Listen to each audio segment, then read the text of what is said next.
I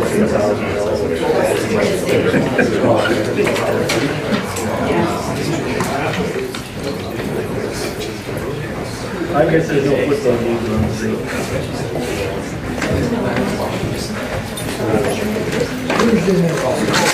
Thursday night. There's America always. There's two people there. No Canadian football. He's wearing a rider jacket. He's getting locked in.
Good evening, everyone. Before we start the meeting, as per our procedural bylaw, we have an individual in our community that would like to speak. She's up here before you. The topic, I believe, from you, Louise, is the mural conditions downtown. So if you'd care to go ahead, you've got, as you know, up to 5 minutes to speak. Good afternoon, Mayor, Creasy, and Council. For the past years, a large amount of taxpayers' dollars was used to beautify our historic downtown with the beautiful mural paintings on buildings. Every year I go through the aggravation of trying to have the areas of the murals cleaned up and nothing changes. Why is this so? This year was no different. Let me explain fully so you can understand how this all came about for this year. I had a concern which I expressed in the past of weeds growing between the sidewalk and the curb south of Winks. I expressed this concern in the past to then Norma McCory, CAO. Because I have been repeatedly told by Councillor Hibbs that I must follow policy, I was trying to do just that. I went to see Calvin Benefield and told he was on holidays. A gentleman from Parks called me and I explained the situation to him. When I saw an incomplete job that I as a taxpayer paid $25 an hour for summer students' work or city employee, I was appalled and called Councillor Hibbs to come and see. And by the way, the weeds are all returned and is unsightly on the street as any other street in this city. So what is the city going to do about this and when? Let the tour begin.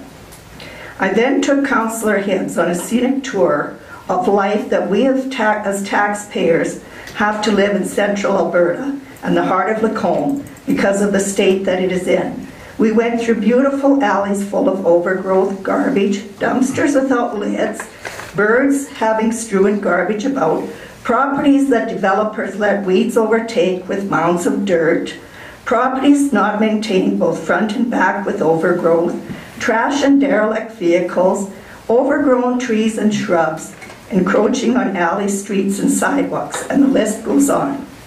The tour culminated at the murals between 49B and 49C Avenue. There we were greeted with the city parking lot adjacent to the BMO, its perimeter encased with weeds, nothing new. Murals with weeds growing around them and up them. Trash such as a metal door that still remains on the ground by the dumpster and cardboard bed in the middle of the cul-de-sac. Trash such as old sofas, doors, appliances behind building blocks, wooden pallets leaning against the murals and on the ground. Lacombe Pharmacy attaching a sign of their business on metal posts painted same as the mural behind it. And an alley full of potholes, and on and on. On the next day, after the scenic tour, I just happened to be in the area for coffee, and there was some reason I really was there. I came across a couple who appeared to be looking very intently at this area. Being the friendly, chatty person that I am, I stopped and asked if they were from Lacombe. They stated that they were in fact visitors from a neighboring province. So I asked them how they were enjoying Lacombe and the murals. This was the response I received. Your murals are lovely. However, your city is a mess. Stop and think how that made me feel. I was shocked and taken aback. However, those words were truth, and I agreed with them on the conditions they saw. Here, I as a citizen for 43 years, having paid taxes all those years, am apologizing to visitors from out of this province for the state that they found our historic downtown in. This is not my responsibility. It is the inactions of the city administration who are responsible. I immediately went to City Hall and asked to meet with Bylaw Officer Matula and his cohort. I explained what I had just been told and the ongoing concerns with the unsightliness in this area. He listened very intently and took my concerns seriously. I want to repeat that again.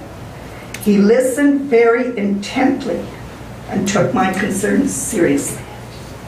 I have great respect for Officer Matula and the overwhelming job he and his partner have been charged with after years of inadequate bylaw management within the city. Finally, the city has found a gem for this position. I informed him that a mattress had been thrown by the dumpster that was not there on the scenic tour the day before with Councillor Hibbs. We had a chuckle, and we did chuckle, that he really could not ticket his employer, the city, for the condition of the city parking lot. Again, a dual standard here on city property versus private. Who is to set the standard, I ask? Bylaw Officer Matula continues to work on the mess in this area. There are some non-compliance issues. Bylaw Officer Matula is excellent in keeping me up to date on the progress on the issues in this area, as well as others. I could keep him busy full-time. Finally, there is communication between citizens and their concerns. Bylaw Officer Matula requested me to take the city parking lot matter to another process. I told him I'd been through that in the past, and in all honesty, did not even know who to speak with on that matter. I made it quite clear to him I definitely was not speaking to CAO Gowdy, and I knew Mayor Creasy was out of the province. And no sense speaking to a councillor due to the process having to be followed. He read my concern on this very well, and he said, leave it to me. I'll speak to my director, Acting Corporate Services, Diane Pichet, and he did. Amazing. This is Friday afternoon, approximately 1:30, and the city parking lot is cleaned up the following Monday morning. How did that get through the change of command so quickly? So I leave this with Mayor Creasy and Council, each one of you. CAO Gowdy reports to you. What protocols are you going to put forth? Not next year, not 5 years from now, not 10, because that's how long I've been dealing with this, 10. Then you're going to see that this area of the murals are monitored and cleaned up regularly along with the city parking lot. Are the murals not what we pride our historic city on? I'm requesting a timely decision no later than October 31st, 2018, because you will be looking at the nuisance bylaws, with written correspondence to myself on the process council has chosen. If we somehow have received the award of being the 5th best place to live in Alberta, why not let's make it the 1st best place? Thank you. Thank you for that, Louise. Appreciate you coming and speaking before council. And we prefer to think of it as a number 1 in Western Canada, not number 5 in Canada. Thank you. Well, whatever. Let's make it number 1. I really try. Thank you. All right, so welcome everyone, members of the Gowdy Council. Our City of Lacombe Council meeting for Monday, August the 13th. I will call to order at 5:08.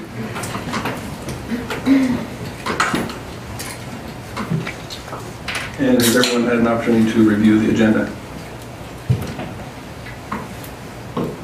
Any changes, additions, deletions? Mayor Creasy, I was under the understanding that I could make a presentation as well today, but before from 5 to 6 o'clock, sometime in there. One moment, please.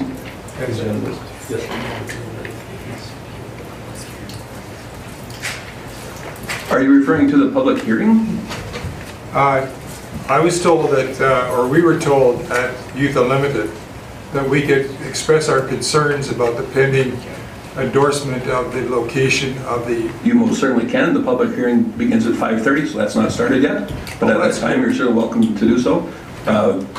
What had happened earlier was the open forum. So that's 2 completely different items. But yep, you will certainly have opportunity to voice your concerns at that time. All right, back to the agenda. Any changes? Councillor Connick? I would so move we adopt the agenda as presented. Thank you for that. Anything else? All those in favor? Unanimous, thank you. And our minutes from way back in July 9th. Has everyone had an opportunity to review those? Is there any revisions, corrections? Okay. Councillor Hilster, go ahead. I move that the minutes of, what was it, July 9th be accepted as presented. Thank you very much. Anyone else? All those in favor? Unanimous, thank you. Appreciate that. And now we have some information before we get into council mailbox. I'll call upon Director Thompson for some news that he has for us. Go ahead. Thank you, Mayor Creasy. It is my pleasure to announce the new engineering services manager with the City of Lacombe, Amber Mitchell. She's just sitting in the back, so we don't mind. So Amber's a professional engineer, received a degree in 2010. She has worked with several municipalities as a consultant with Stantec over the past 7 years. She lives in Lacombe, and a fun fact that perhaps you can talk to her about later is she's spent some time living in Nepal and has climbed Mount Everest to base camp. 2/3 of the way. 2/3 of the way up. So we're pleased to have her on board, and I just want to say welcome, Amber. Thank you.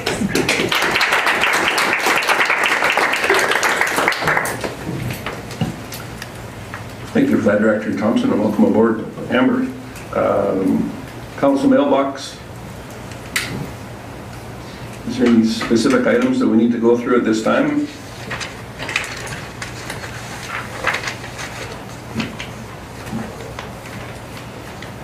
So in there we've got minutes from the Lacombe Police Commission from May 10th.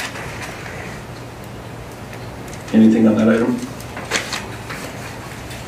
And June 21st as well, I believe. That same commission. Art collection, we're all good there. Councillor Hoekstra, go ahead. Thanks, Mayor Creasy.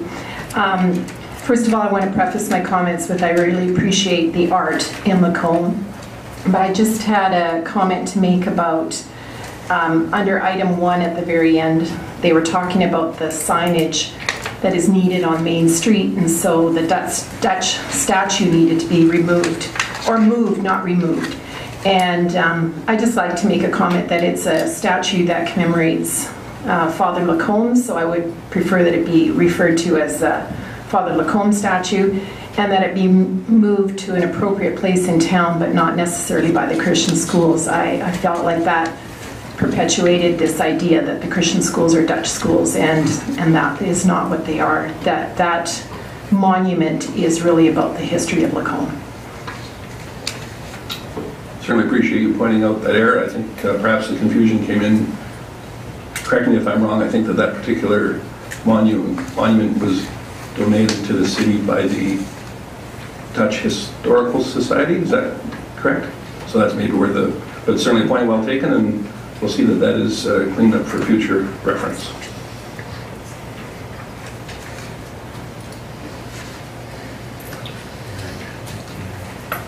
C.L. Gowdy, there's a letter in here under our council mailbox. Did you want to speak towards that at all, or is it the way that exists in print?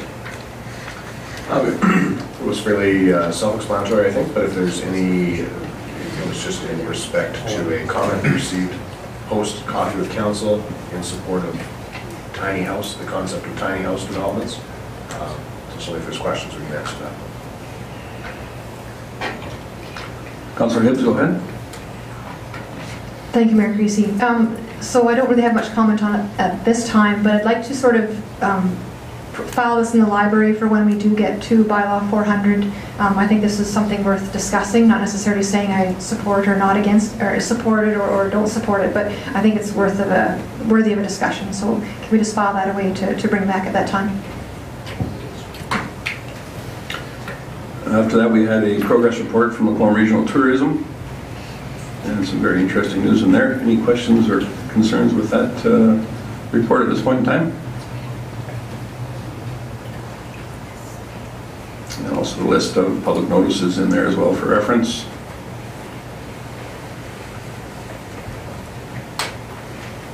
And I believe that was everything for council mailbox. Councillor Hoekstra, go ahead. I move that we accept the council mailbox as information. Thank you for that. Councillor Jacobson, was that for the same item? Thank you. Any further discussion on any of those items? All those in favor of the motion? Thank you.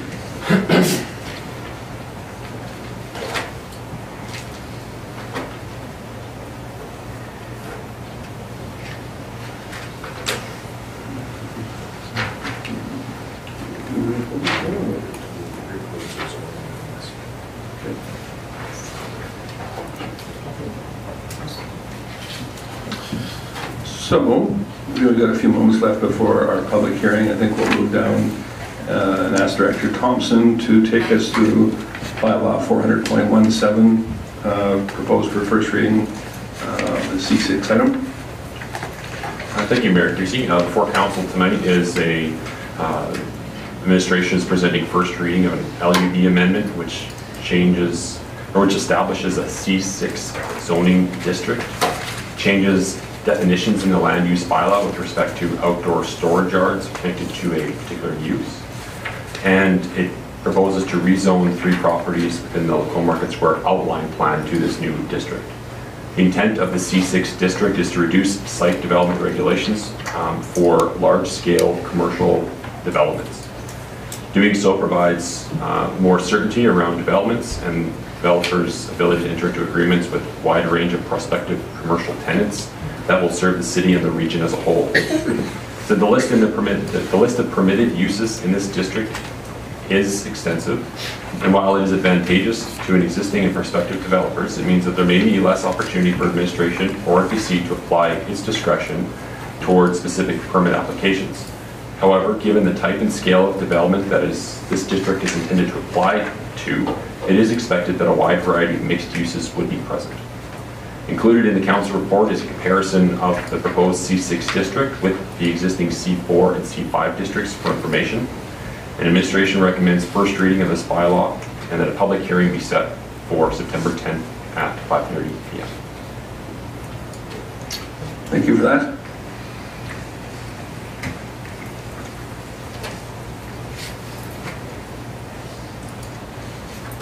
Don't see a lot of lights going on here. Councillor Ross? I'd like to so move that council give, that to follow the recommendation as the council give first reading to bylaw 400.17 as presented, and the council schedule a public hearing for bylaw 400.17 to be held at 5:30 p.m. Monday, September 10th, 2018. Thank you for that. Director Thompson, can you just briefly outline what are the substantial differences between this zoning and the one that it's based on? Like it's primarily the same, but there's obviously a few differences. Maybe just briefly go over what those are. Sure. So certainly it's a new zoning. It's a new district. One of the biggest differences is just the number of permitted and discretionary uses listed in the zone. There's just quite an extensive list. So the intent of that is to give more options for development of this scale of development under this zoning to have some certainty around what uses will be permitted in that subdivision in that area. One of the other differences is there's compared to say a C5 zoning. C5 has a minimum parcel size. So a lot must be of a certain size, in this case 2 hectares, before it can be eligible for this type of zoning. And so the C6 does not have that same minimum parcel size. And the intent of that is because when a developer will build these large scale developments, they'll in turn subdivide that lot for the purposes of their own financing. And so they'll finance the lot a little bit differently in subdividing it, and they'll likely subdivide it to smaller pieces than a 2 hectare size. And so it would create a number of non-conforming uses if that were to occur. And so those are some differences between the C5 and C6 zoning. Thank you for that clarification. I appreciate it. Anyone else? CEO, go ahead. So just because we got to this item before another, I will make the comment here. Although there is to be no discussion or debate necessarily on first reading of a bylaw, it is certainly appropriate for you to make a statement as to why you would support or not support a bylaw upon its first reading. So, as I say, I actually intended to make that later on, but I applied to this and any other first readings that we have. Thank you for that, Councillor Hibbs. Thank you, Mayor Creasy. Actually, it's just a question of process. So my good colleague across the way here, Councillor Ross, did make 2 motions there. At least in practice, it seems like we've divided those up. So is that practice going forward, or are we changing it this time? Certainly in the past we've done them in 2, but I see no reason why they couldn't be done in 1. If you would like to propose they be broken up for some particular reason, certainly you're more than welcome to do so. Only just because that has been our practice. I would like us to keep that consistent. So if Councillor Ross would be willing to amend his motion just to do the first part and then allow somebody else or himself to do a separate motion. Thank you. Councillor Ross. I don't see the purpose of doing it to separate from it. I'll accommodate my colleagues if that's what I wish to do so, but I don't see the purpose of doing so. Mayor Christie, I can comment. Only on one occasion in the past it's been convenient for us to have the motion separated. when council chooses to reschedule a public hearing, then we can go back and change that one motion without it being tied to the first reading. So that's perhaps the practical reason on our end. So again, past practice has been to separate those motions out in the minutes. Councillor Ross's motion as made will appear as two separate motions currently, unless you're suggesting changing practice. Thank you. Well, it's worded as and, so that's why I read it together. Correct. Councillor Gullickson, did you have something as well?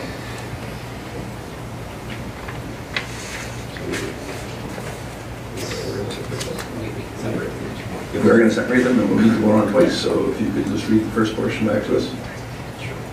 Please then, Russ. Councillor Ross made the motion that council give first reading to Bylaw 400.17 as presented. And we would then accept another motion from Councillor Ross, who made the motion that council schedule a public hearing for Bylaw 400.17 to be held at 5:30 p.m. on Monday, September 10th, 2018. So we would vote for each of those separately. Very good. Any further discussion on the first reading portion of the motion? Seeing that, I'll call the question. All those in favor? Unanimous, thank you. And as for the date and time as written on the board before us, any discussion on that? All those in favor? Thank you very much. Appreciate that.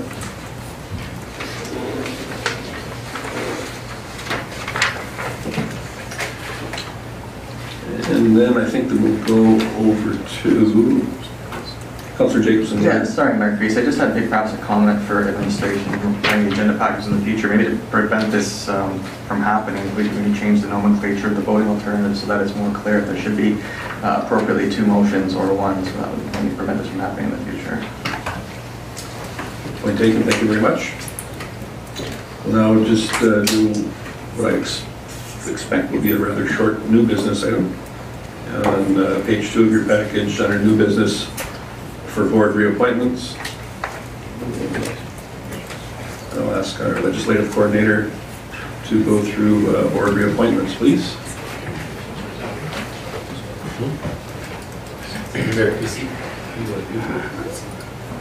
So council, before you is a recommendation to appoint a student member to the Recreation Board, the Lacombe District Recreation Parks and Culture Board.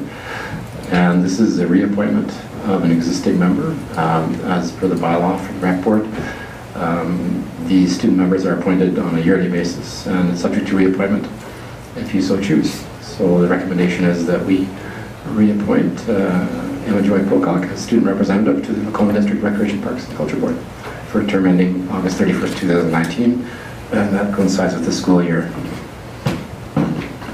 Thank you.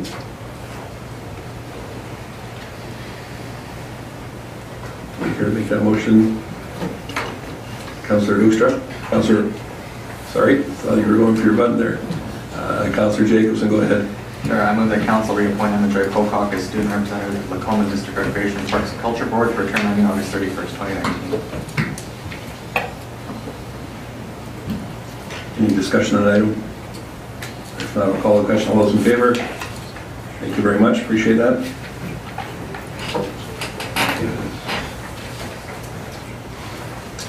While we're on new business there, we'll move down to the next one, the utility billing. And I assume that you're going to do it. Okay, very good. Our CEO will handle this item. So it is my displeasure this evening to advise you of an error that has occurred in our wastewater billing for the wastewater utility.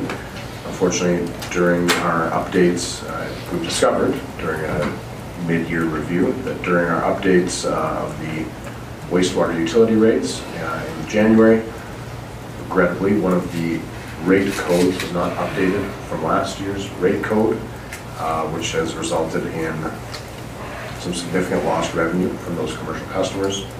We're estimating about $140,000 right now. The wastewater utility does allow back billing of that, of those commercial customers that were undercharged for the first 6 months of the year. However, we're not recommending that be enacted in this case.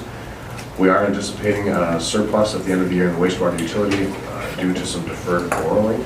So we had expected to borrow for servicing to the west area, and that had been worked into the rate this year, that borrowing.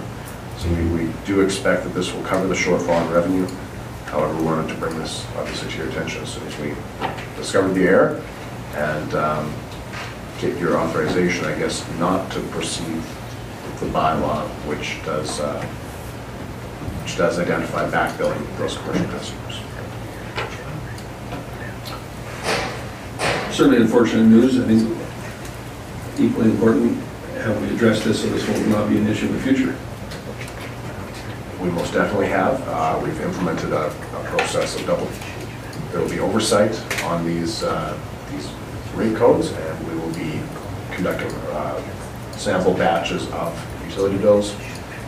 Unfortunately, it is a clerical error that the rate codes have to be updated for every utility, all our fees and rate codes, and so it was foreseeable in a way that this could have occurred, and there should have been a system in place ahead of time for double check. So just to be clear then, this was for the first 5 months of the year? That's correct. And this issue has been cleaned up for the 6th month with the current billing? Yes. Okay.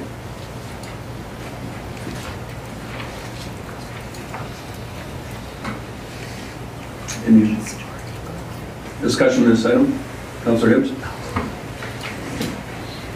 Thank you, Mayor Creasy. So, I mean, I should think it goes without saying that it's quite disappointing. I do have a question though about the mid-year review it was referred to as how it was caught. Is that correct, the correct terminology? It was. We were actually rectifying what we bill out to what we see on the regional wastewater, so we were doing sort of an internal audit and discovered this discrepancy between what was being charged and what was being collected. So the reason I'm asking that is, was it sort of an accidental find then, or was this an actual scheduled audit, as you're calling it? So we do audits every quarter. The first quarter, we didn't see the discrepancy wasn't large enough for us to catch it up that time. And then just one last follow-up. So the practice is changing, you say, going forward. Do you anticipate this being a practice that needs to be looked at for other areas, that we beef up the double check on other areas? Because I'm just really concerned if this has happened once and it was because there isn't this this control in place, that this can happen in other departments or other areas. So certainly this issue, the rate codes, it will be uniformly applied, that we would do the double checking. The city does have, of course, a number of financial compliance tools in place. We are audited every year, and so there are regularly scheduled audits, and we have processes in place where we are rectifying both the water that's purchased through the water utility and the regional water commission, as well as the wastewater commission. That's where it was caught here. More of looking at those three organizations' books than necessarily an audit of the city's books itself. That, yes, things that have been in place. I know I can't guarantee mistakes won't happen in other areas in the future. Councillor Gluckson. So this was just since we switched over to the regional wastewater system, correct? Because there was a new rate applied to those commercial customers, is that correct? So the new rate applied actually across the city to all the entire wastewater utility at the beginning of the year in anticipation of the regional wastewater system coming online. Unfortunately, it wasn't updated strictly for those commercial customers. All other customers, industrial, residential, that code was updated.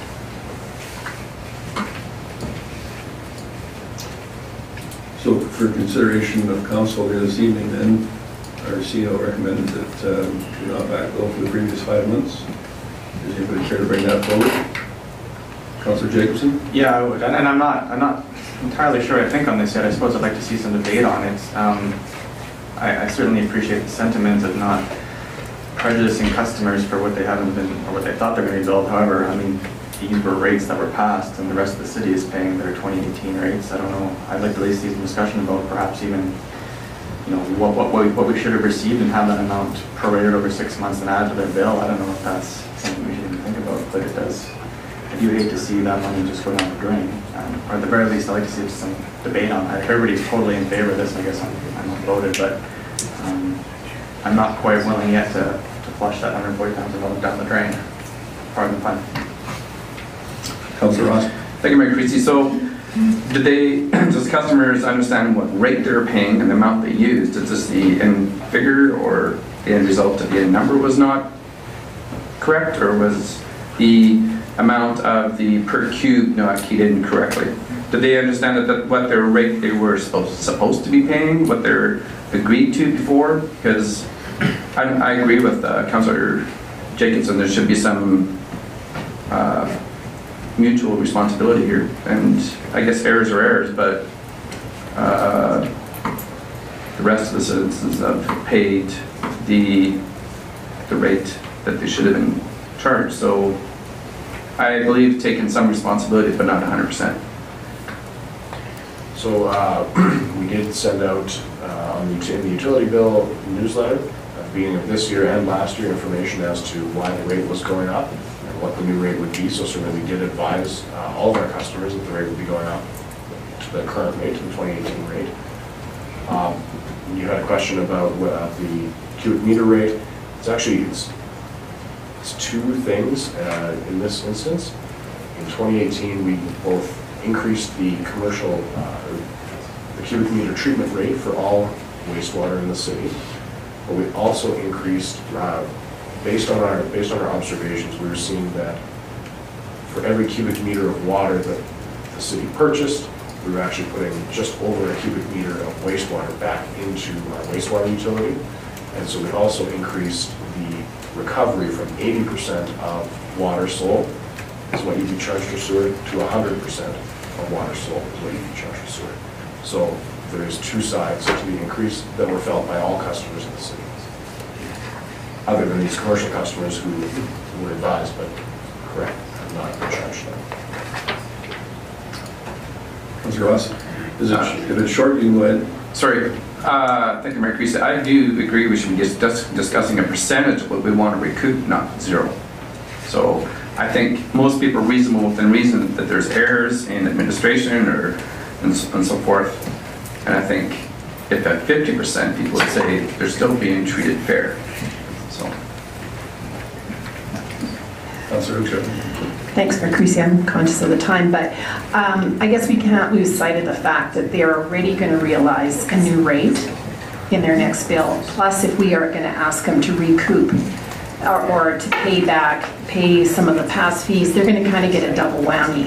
And I guess I support the city's view that this year, let's not try to recoup it, as that could be onerous for some businesses.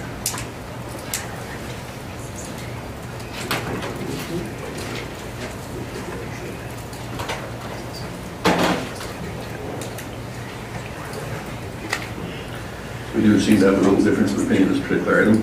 I think it's important to note that it has been corrected, and I think that it's appropriate that we table this item and move into our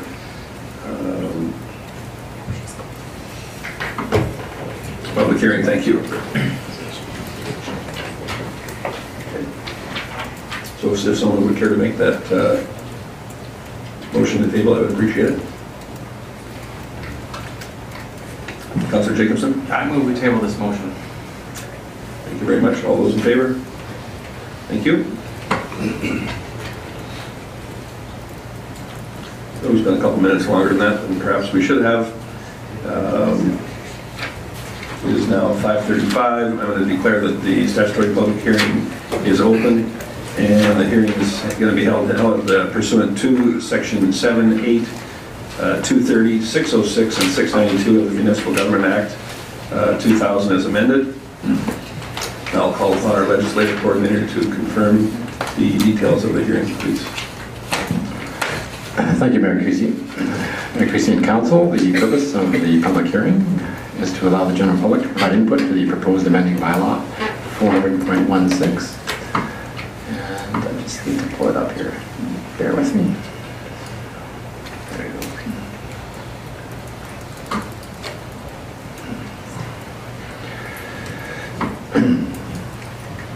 So it's the proposed amending bylaw 400.16 to amend the land use bylaw with new and updated definitions and land use districts for the sale and production of cannabis when legal. As shown per section 606 of the MGA, requirements for advertising, public hearing notice was advertised in the Lacombe Express Thursday, August 2nd and 9th, 2018. And Mayor Creasy, 5 written submissions were received today in opposition and will be read into the record in addition to 2 additional website comments. So the website comments where I do not smoke or consume drugs whatsoever. I agree with all this and think you have done a great job. The only problem I have with this is right now the bars and lounges that have an outside area should be allowed smoking.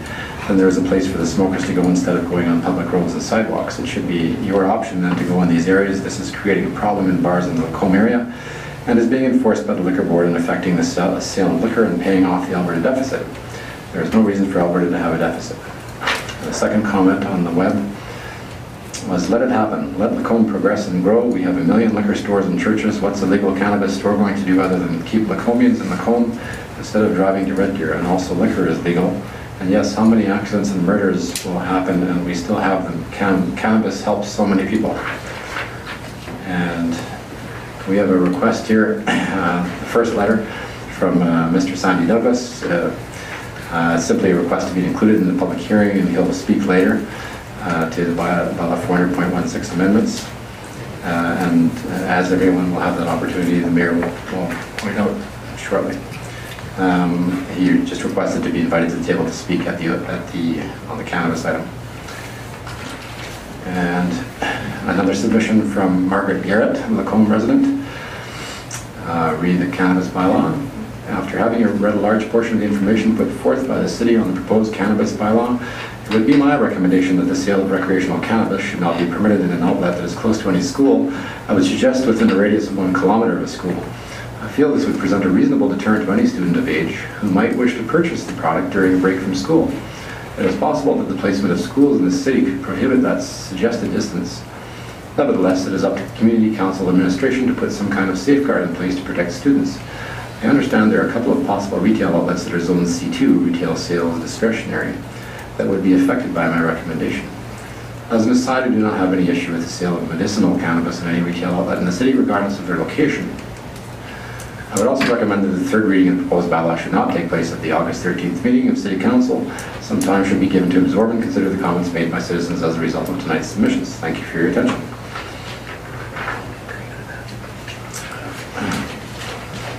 This letter is to Mayor Creasy and councillors. Read the discretionary use of Wink Store located on Fairway Drive and 58th Street as a discretionary location for cannabis sales. Scientists have indicated that the fine analysis skills of children only begin to develop in their late teens, maturing in their early 20s. They have also stated that some of these young developing minds of adolescents can be negatively and seriously affected by the use of cannabis in this time period. Within the area surrounding Wink Store, there is 1 Christian elementary, 1 junior high school, 2 high schools. As taxpayers and concerned citizens, we feel that the discretionary use of Winks for the sale of cannabis shows little forethought for the future of these children and is an appalling idea. Students who wish to do so and are of legal age can go downtown and purchase their cannabis. That will lessen the chance of it being resold to younger students within the area of Winks Store. Our second concern is that Winks is directly located in the middle of a semicircle of senior housing. This is a vulnerable population who will not do well if they have to contend with drug-inebriated adolescents in this area. Thank you for your attention and close consideration of this matter. This is from Georgia Blackmore and Bernice Soley. And there were several signatories to the letter. Donna MacArthur and Ruth Greenman, Viola Devnick, and Donna Hunter. These are all residents of the area immediately behind the Wink Store. Gus Visser and Ron Hepner. And Camille Myers. So attached to that was a letter from Louise Pickett, which was states, this is a concern that we, the residents of Country Lane, have regarding the City of Lacombe Land Use Bylaw 400.16. We, the undersigned, are totally opposed to 5536 58th Street, Lacombe, Alberta, being a retail facility which is owned as discretionary, could be considered as a cannabis retail site. Our concerns are as follows. This retail facility at 5536 58th Street is immediately surrounded by senior and other residential housing. This retail facility at 5536 58th Street is in close proximity to 3 schools, namely Ecole, Lacombe, Compson High, Central Alberta Christian High, and Lacombe Christian School, preschool through to grade 8. This retail facility will cause the traffic volume to increase. Currently, the traffic already affects our cul-de-sac due to the proximity to the retail facility parking lot. This retail facility currently borders a 4-way stop without lights, increases the safety issue of the intersection. Any change in the current use of this retail facility will have an effect on the quality of life in this residential area. Therefore, we are requesting 5536 58th Street be a site exemption for cannabis retail for the future of this location. We as residents in this area do not wish to deal with this concern at a later date. And there's some signatories attached to the letter as well from Ellen Boissonneau and Pamela Knezevich and Diane Lemieux, Joanne McNell, and Michael Cartouche. And the 5th letter was also from Louise Pickett, and is, I think, similar to the previous one, but I'll read it. It's slightly different. We're totally opposed to 5536 58th Street being a retail facility which is zoned as a discretionary, could be considered as cannabis retail site. One just has to look at this location for the following factors. This retail facility is immediately surrounded by senior housing, a vulnerable population, family homes, apartments. It is in close proximity to 3 schools, Ecole, Lacombe, Compson High School, Central Alberta Christian High, and West Campuses preschool through grade 8. There are concerns and safety issues, the increasing traffic volume, driving the wrong way, which happens all the time in the Country Lane cul-de-sac due to proximity to the retail parking lot. It borders a 4-way stop with no lights at 58th Street, 56th Avenue, Fairway Drive, which general traffic, school traffic, AFSC, traffic to Burman University and the housing areas to the north, not to mention all the central Lacombe traffic where we live and travelers using 58th Street to get to 50th Avenue. There are homeschoolers in the area. Did you ever consider that? High school students currently smoke cigarettes on the streets on school property, and certainly some unknown substances in hidden areas off school property. One never sees the school resource officer out in these areas or the school administration. This area is never scrutinized. No healthcare worker and no educator was invited to sit on the Cannabis Ready Committee to provide the perspective as to its detriments on youth and the developing brain. Nor was a mental health worker, and the list goes on and on. This very major oversight certainly appears intentional. Any change in the current use of the retail facility will have an effect on the quality of life in this residential area. We are requesting Lacombe be a site exception for cannabis retail for the future of this location. We as residents do not want to deal with this concern any time into the future.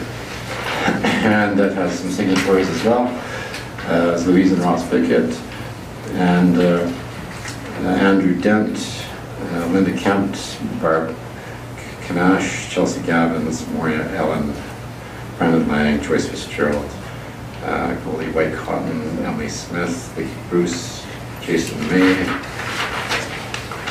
and Craig Hadjam, Terry and Jody Rawlick, and that's all the submissions that we received.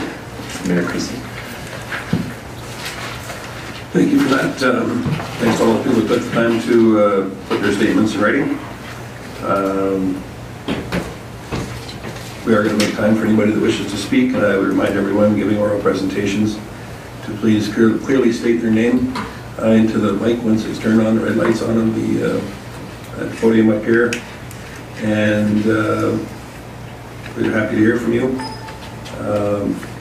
We appreciate if you keep your comments short and to the point. And after our development officer or designate has had a chance to present, we'll hear from all those in favor of the proposed bylaw, then all those opposed, and after that, any person that's deemed to be affected who wishes to be heard. So with that in mind,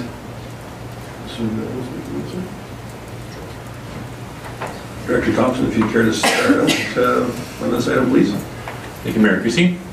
For council tonight is the second and propose second and third reading for bylaw 400.16 with respect to the legalization of the sales, production, and distribution of recreational cannabis in Lacombe. First reading occurred on June 25th, 2018. First reading reflected the recommendations of the Cannabis Readiness Committee. We've included in the council report 2 notes for council's consideration. One, the inclusion of cannabis retail sales as a permitted use in the C4 district. And then 2, the exclusion of cannabis retail sales in the I1 district immediately west of the airport. So those are before council here tonight for consideration. And then upon third reading of this bylaw, administration will process permit applications right away. So I guess at this time we'll proceed to the public hearing, and we have a few more things to say post public hearing. Thank you for that. Appreciate it. So if we can start out with those individuals who are speaking in favor of this proposed bylaw. Now is your time to do so. And not exactly a stampede to the mic, I see. When you say in favor, does that mean for totally as it is? For the new and modified definitions and the proposed land use bylaw as it reads in this document, yes.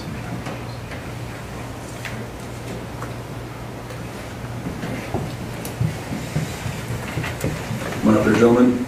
If you've been here before, the little gray button on the right-hand side, and your mic should light up, and we'll just get you to state your names and go ahead, the floor is yours. Colin McDonald. Corbin Baxter.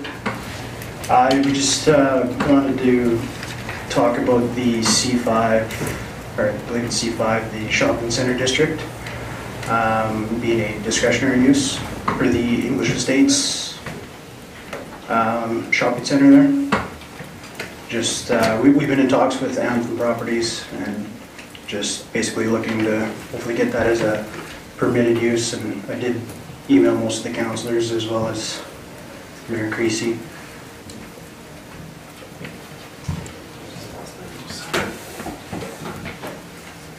Just take a moment here and just find the map so that everybody can be certain as to the district that you're speaking about.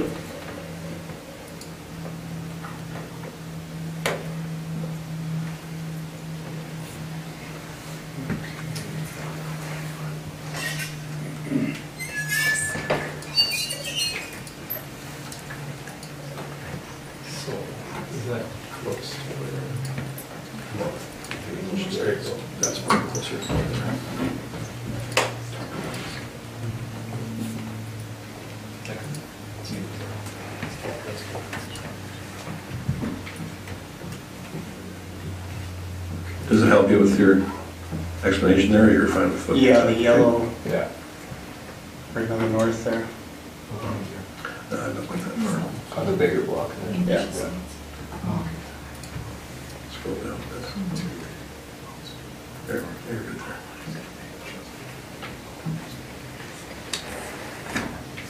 Very good. Anything else you care to add then?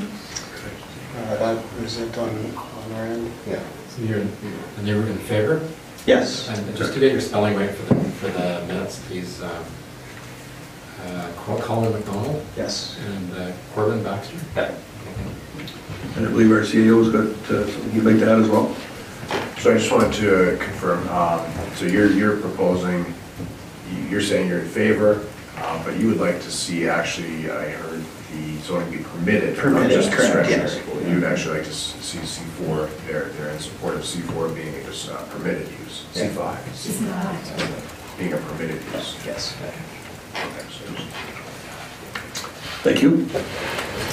And anyone else that cares to speak in favor of the bylaw can do so now.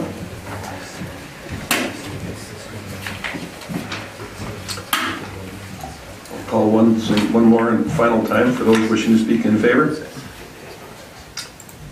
And seeing no one, we'll move on to those opposed to the proposed bylaw.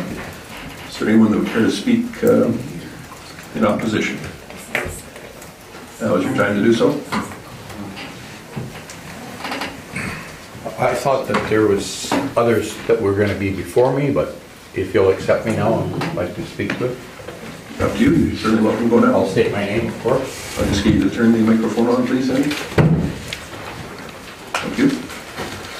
My name is Sandy Douglas. I'm a resident, longtime resident of Lacombe. I'm slightly confused because I thought there were going to be other presentations in regard to this matter. And in principle, I'm not necessarily opposed to the idea of marijuana being sold in Lacombe at all. But there's one particular question that I have with regard to the Winks store. So thus I'm here, and I asked permission to be accepted to the table. So, as I said, my name is Sandy Douglas, and I prepared a few comments here. Good evening to you, each and all, Mayor Creasy and Lacombe City Councillors and administration.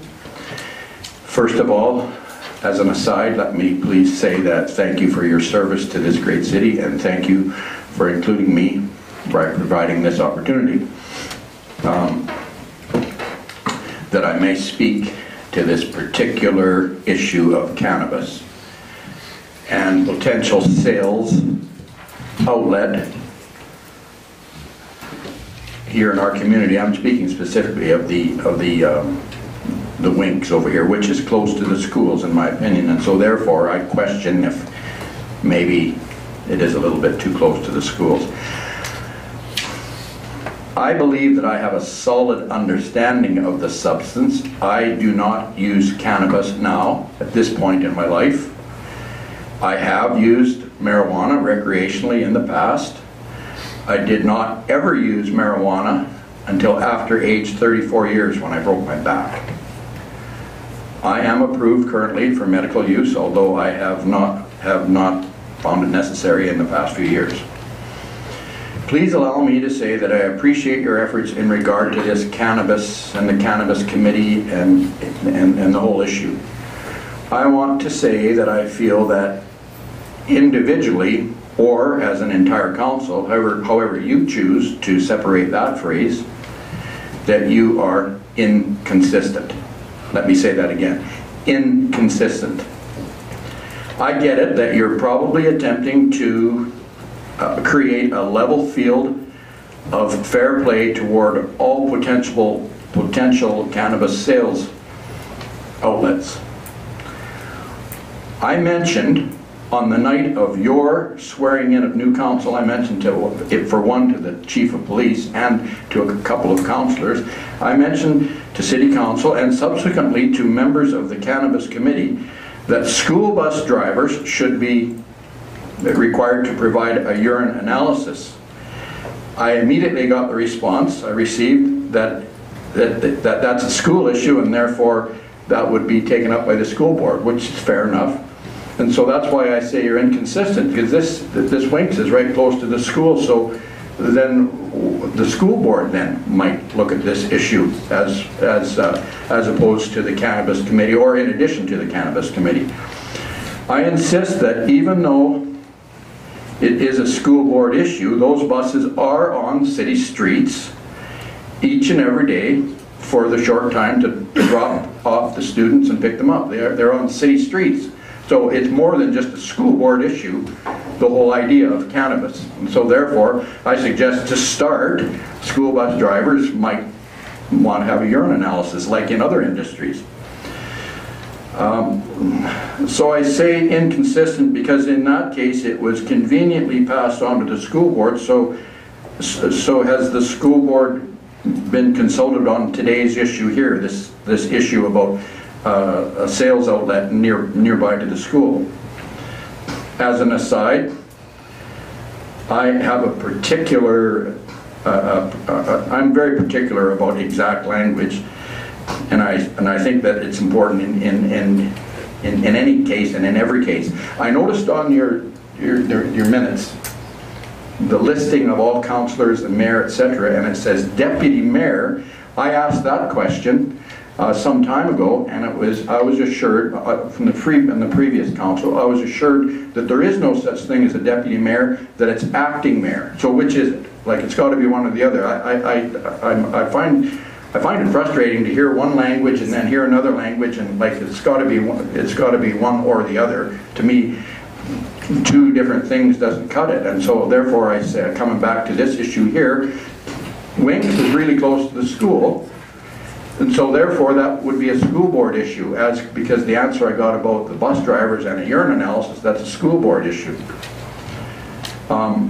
Another example is here tonight. I witnessed in your meeting prior to me sitting here, a motion gets split into two. I asked a question on another matter from councillors, and they said, oh well, we didn't agree with half of it, but we did agree with the other half, therefore we voted in favor of it. So why wouldn't that, in that particular case, be? So my whole point is that inconsistent to say that that's not a school board issue. It's your issue and you're dealing with it, and as I say, I compliment you on your efforts. So in that case it was a school board issue, in this case it's not a school board issue, so which is it? I just want to make one final comment, that my comments are projected in the best interest of this entire community. Thank you.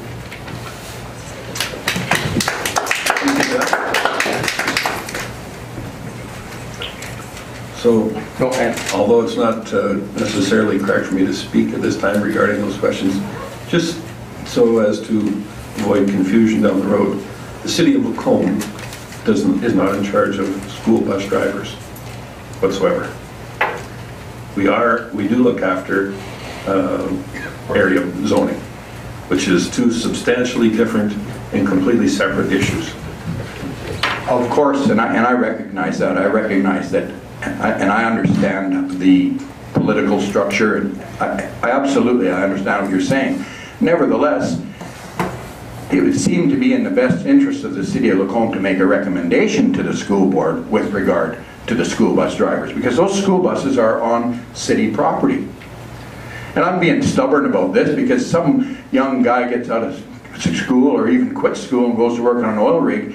If he can't pass a urine analysis, and he doesn't have a job, and yet our school bus drivers may or may not be driving a school bus while they're using marijuana. Personally, I don't care, but like that's a double standard. And you're right, that's not you're not in charge of the school bus drivers, but those same school bus drivers are on city property.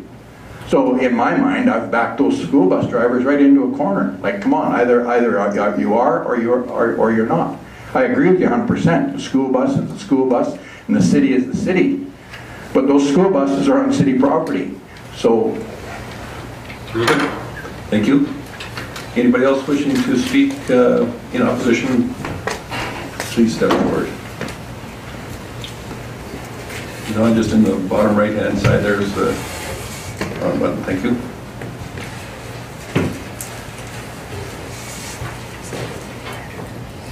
Mayor Creasy and councillors, good evening. My name is Donald Parker. I'm the Vice Chairman of Youth Unlimited on 50th Avenue in Lacombe. And where I don't necessarily oppose the cannabis centers, because it's the law of the land, we are really concerned about the proposal that one of the sites right across from Youth Unlimited is being considered as a legitimate area for carrying on this practice.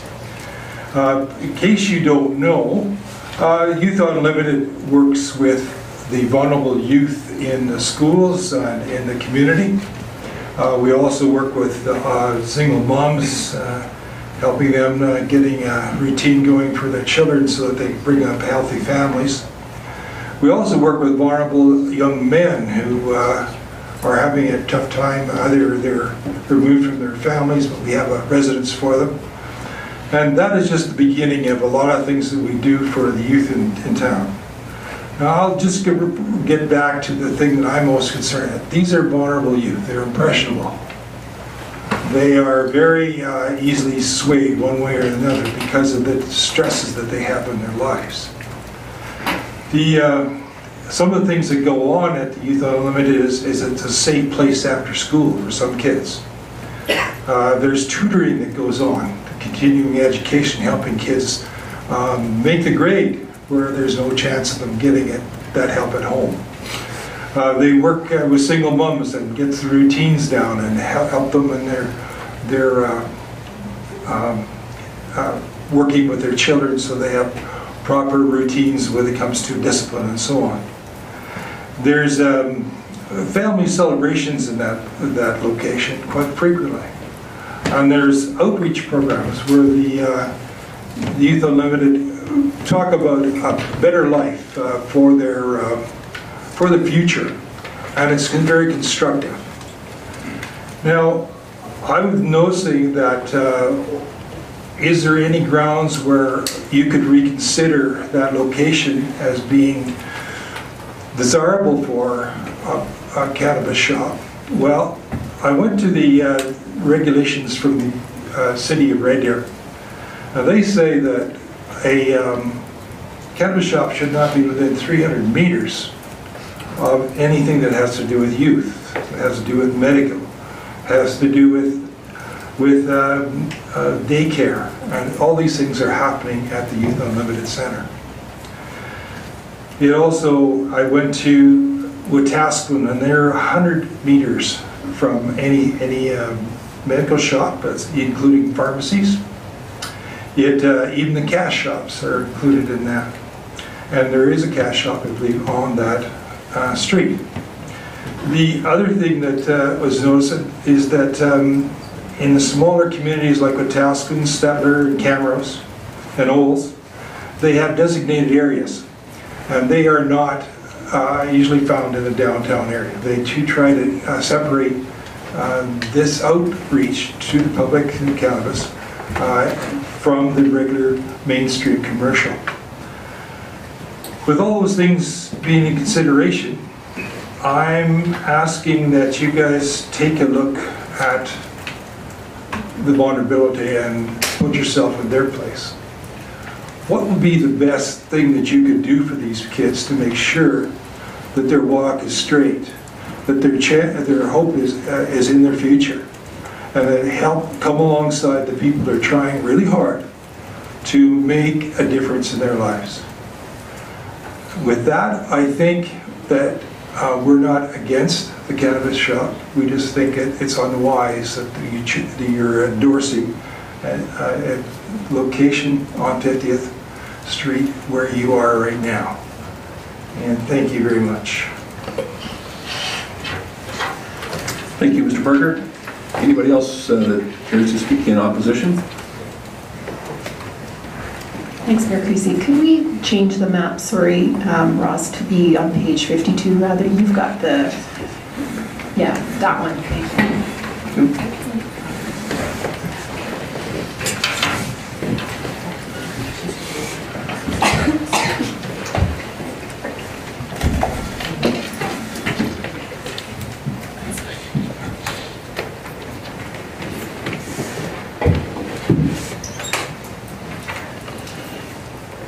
Louise Pickett. Ross Pickett. Mayor Creasy and council members. I cannot believe for the 47 years I have lived here that we are dealing with this issue. We are not opposed to places where cannabis is sold. The government of Canada has made that very clear. We have no choice. But we have a choice in our community. You have a choice sitting around this oval where it's going to be and what it's going to look like. That onus is on you, not on us as individual citizens trying to make our points. We live it constantly in this area of change. This is my 6th time in less than 2 years speaking on the land use bylaw. I would like to do something with that bylaw. Anyway, you have our first letter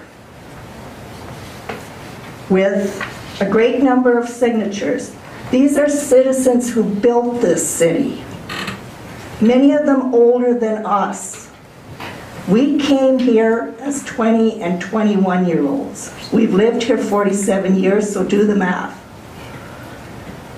please listen and hear our pleas. We have a say on how this turns out. And don't open the door and let the horses out, because the horses never come back on their own.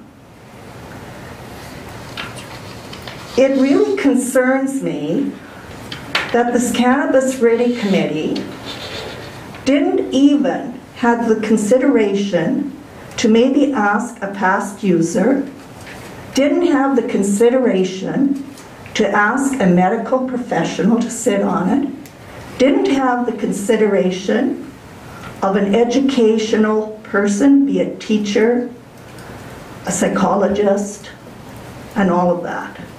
So I will proceed. I'm not going to, you've got this document, I'm not going to read through it again. In my busyness of today, and I don't get paid for this work, I do it because I'm a concerned citizen.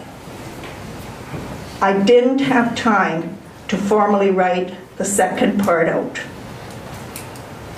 Being a healthcare worker for 47 years, I'm still currently a registered nurse. I have a Bachelor of Science degree. I worked full-time most of those years. I worked in labor and delivery, delivering babies of moms under the influence of cannabis. I worked in management and seeing staff come into the facility to do their work under the influence of cannabis. Guess what? You hire, you fire. I worked with the aged, home care mainly, in that realm. I saw the effects of cannabis use on those people. Then the last stint of my job was working with young families, very young families. I worked in schools with those families. I worked in the high school here. I saw what went on. So please do not discredit someone who has seen it firsthand, who has worked in it and has lived it. This community of ours is small. We don't have to have any cannabis facilities here. Seriously, we don't. That's probably not reasonable. But you know what? When I look at that map and I see where you are decimating our city and our populations, I have a right to speak out. So let me start.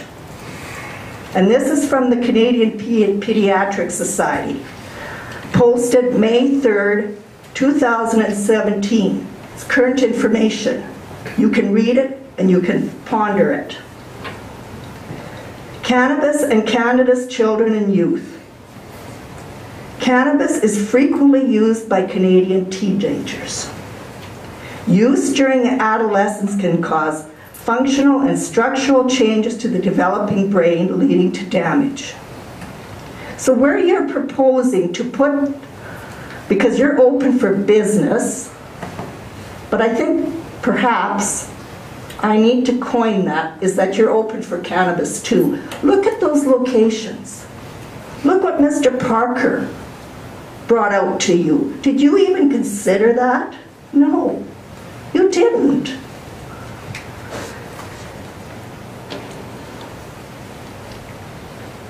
Okay. Structural changes to the developing brain leading to damage. Damage.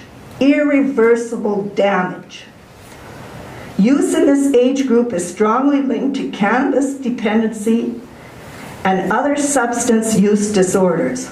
So you're opening up one thing to lead to another. The initiation and maintenance of tobacco smoking. One leads to another. Increased presence.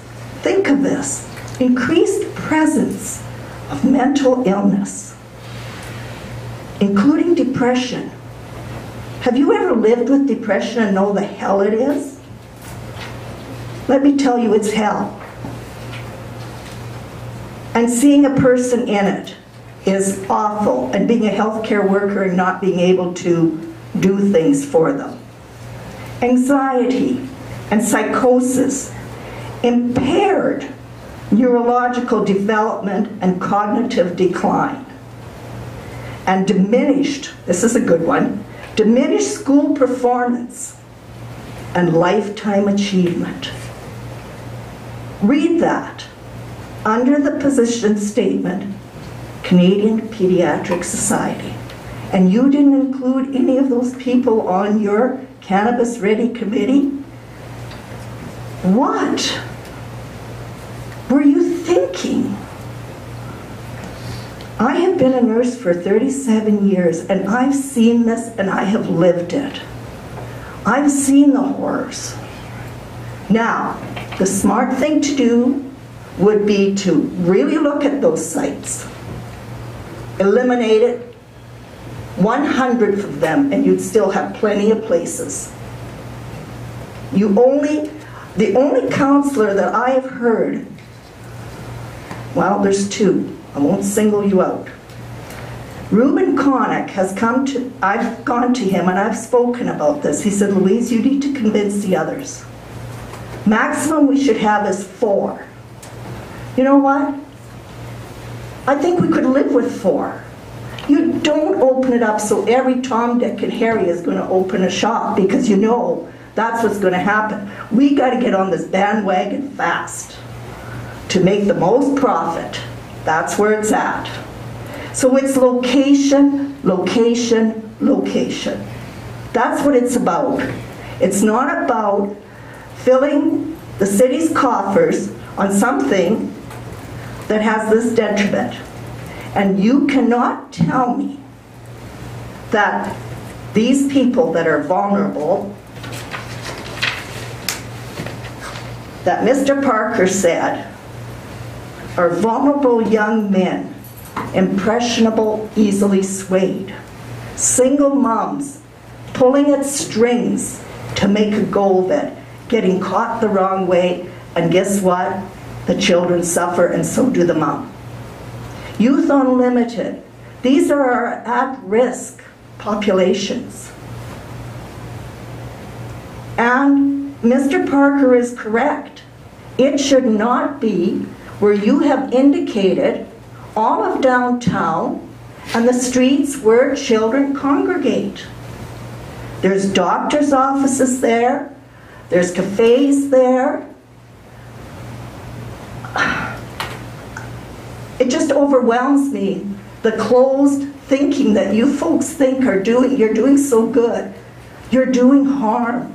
Start small. Look where people are.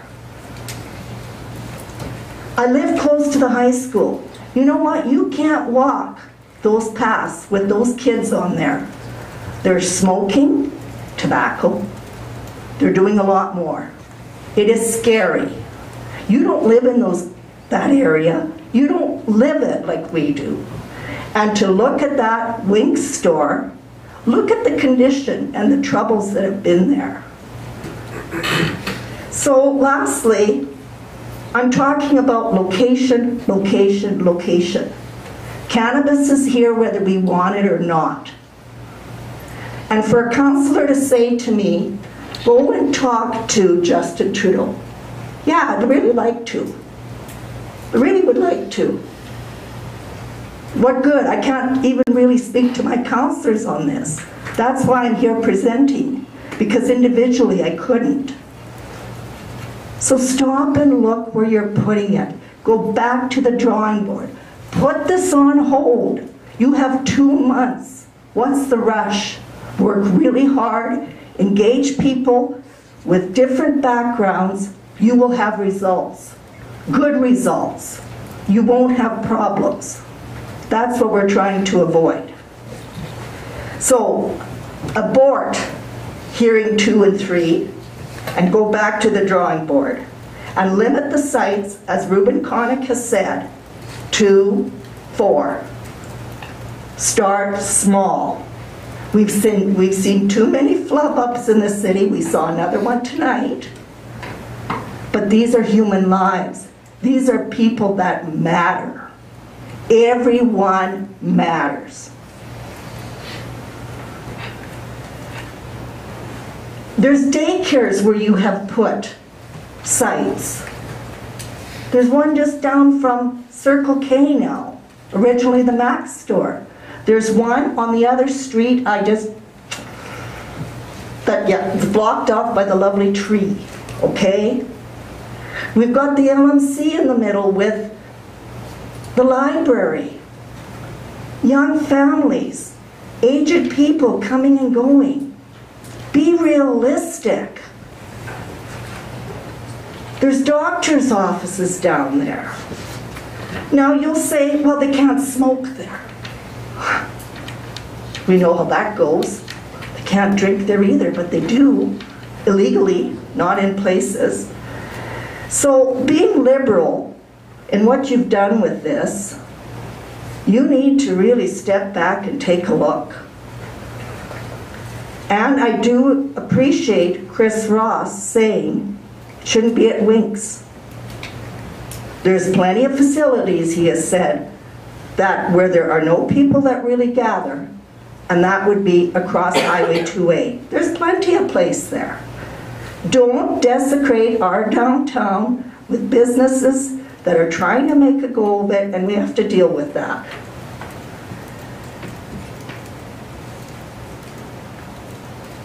Many citizens phone me about this, and some are here tonight, and some choose to opt out because Louise is the one that can get things done.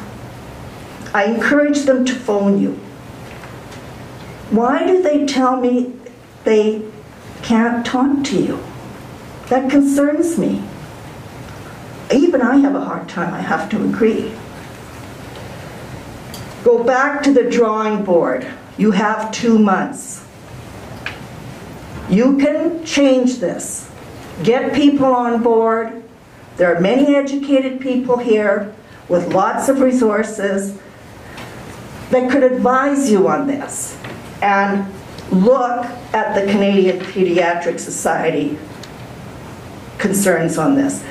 This is statistics. I'm not giving you the statistics. So this is fact. This isn't Louise just speaking.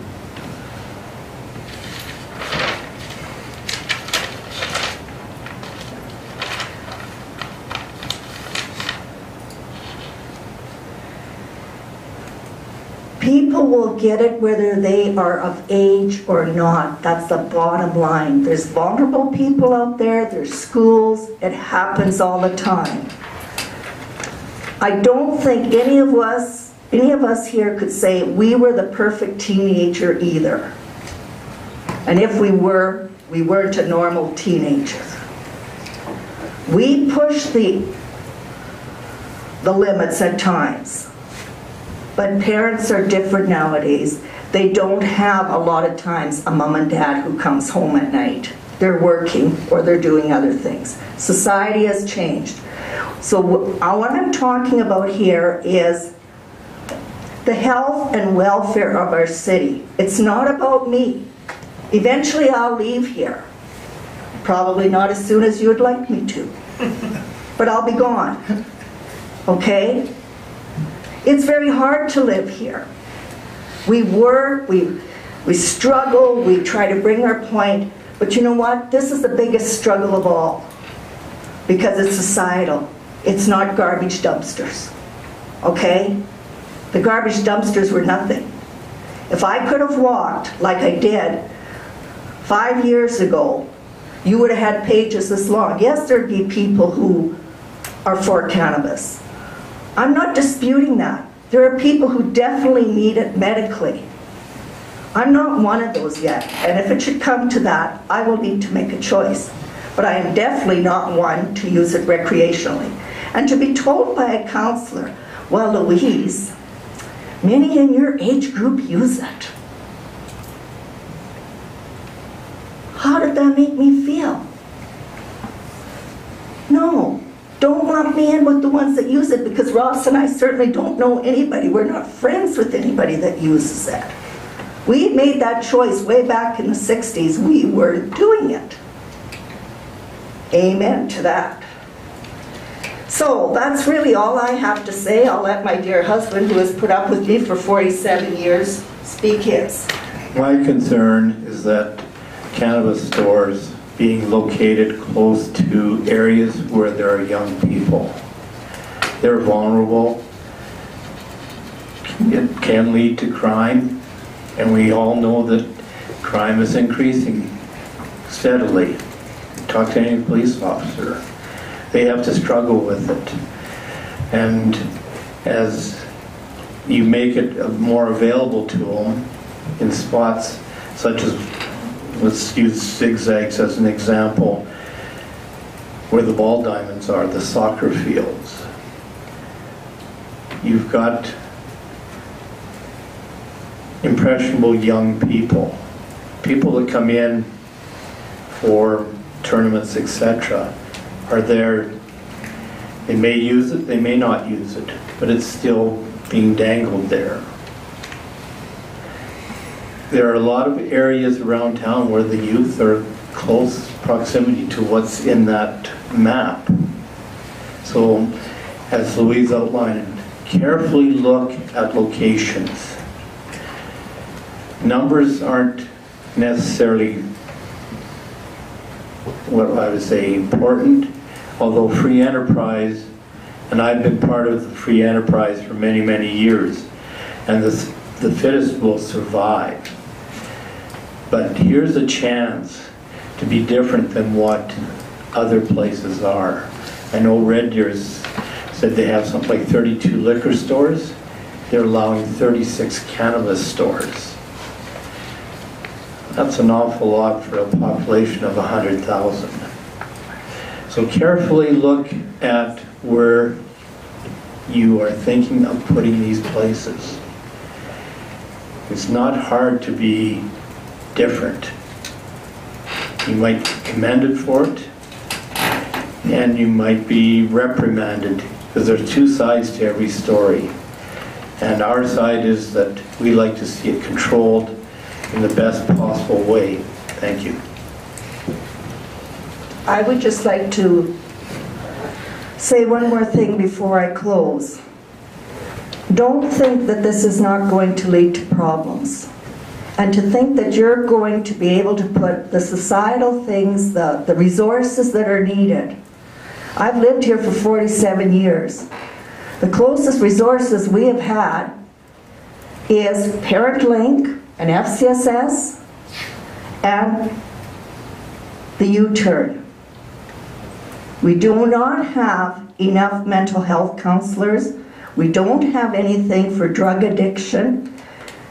And as we close down and sell our last business as of Wednesday, we have worked downtown for many long hours into the night. Let me tell you, what I saw go on is scary. Two police officers walking side by side to control somebody. They're walking, they're not driving in their vehicles. That was a real eye-opener. And yet I have been told by a member on council, we don't have a drug problem. So look at this very carefully, go back to the drawing board, admit that this is not what the citizens want. If they wanted it, they should have been here en masse to support all these sites. They weren't. Remember that as you go forward. Thank you very much for your time. Thank you. Anyone else wishing to speak in opposition? Please come forward. Hello. This Greg on?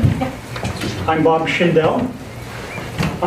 So with what I've just learned here, I'm starting to realize for the health of our community, it would be very important to realize that knowing that you're going to have a store beside the Youth Unlimited Center. I've helped out there for the last 3 years on Tuesday nights, and it's a really good place to be, actually. Those kids are pretty good kids. And so I guess what I am like listening that it's going to be by a ball diamond, it's going to be by the school, by Winks and stuff like that. Do we really need to have these things so visible? Is my one question. I'm kind of disappointed that I'm hearing all this stuff. And so my thought would be, don't put it by Youth Unlimited, don't put one close to the high school, and don't put one close to the ball diamond. I don't know all the other different locations, I'm not going to analyze it, but I'm kind of disappointed with what I'm listening to. Thank you. Anyone else caring to speak in opposition to this bylaw? Please come forward.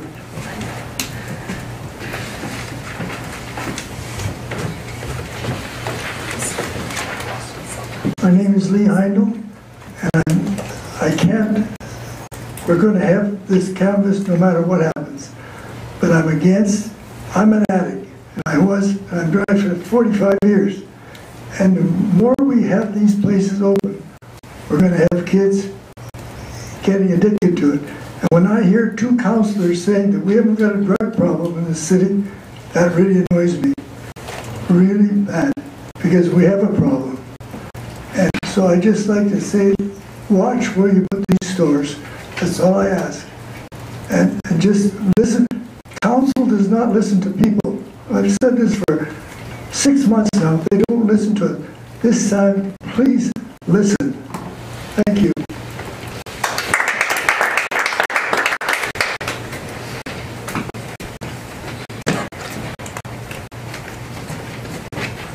Good evening, Wayne Armershaw. I've looked at the map, and it's the map that I'd like to speak to you about. You've heard about people not wanting it at Winks. It's something that's going to happen as we will. It is going to become legal. But you've heard people talk about Winks. But I did look at the map, and I noticed that city-owned property is in the green area, the proposed public works area. So I don't know if that needs to be addressed. I think the city owns 2 properties on 45th Street. One of them is white, the other one is green. There's properties that cannot be purchased. For example, well, the one in particular, when I was looking at the map, is where the CPR shop is. It's a green area. Wonder if that could be changed. I also noticed that we are close to youth, and where the Montessori school is on 46th Street. You've got a school that's a green area. We've heard people speak about U-turn. I believe somebody mentioned on 49th Street, Lacombe after school facility, and tiny tracks on 52nd. Nobody has mentioned the proximity. Well, another school that is in the green is First Step. And I wonder whether the property at the corner of 50th Avenue and 53rd Street is too close to be green, or would be better in a discretionary, because it is very close to the Lacombe Outreach School. But that's all I wanted to do, was just point out a couple things within the map. And one of the letters you read out loud were mentioned about hurrying, and consider maybe have third reading on another evening. Thank you.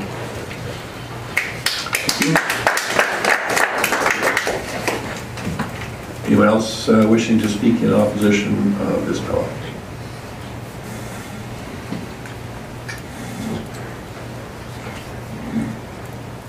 Give you a moment to think about that in case there's anybody on the fence. So seeing that, I will ask at this time any person deemed to be affected by this decision who wishes to be heard is certainly welcome to do so now.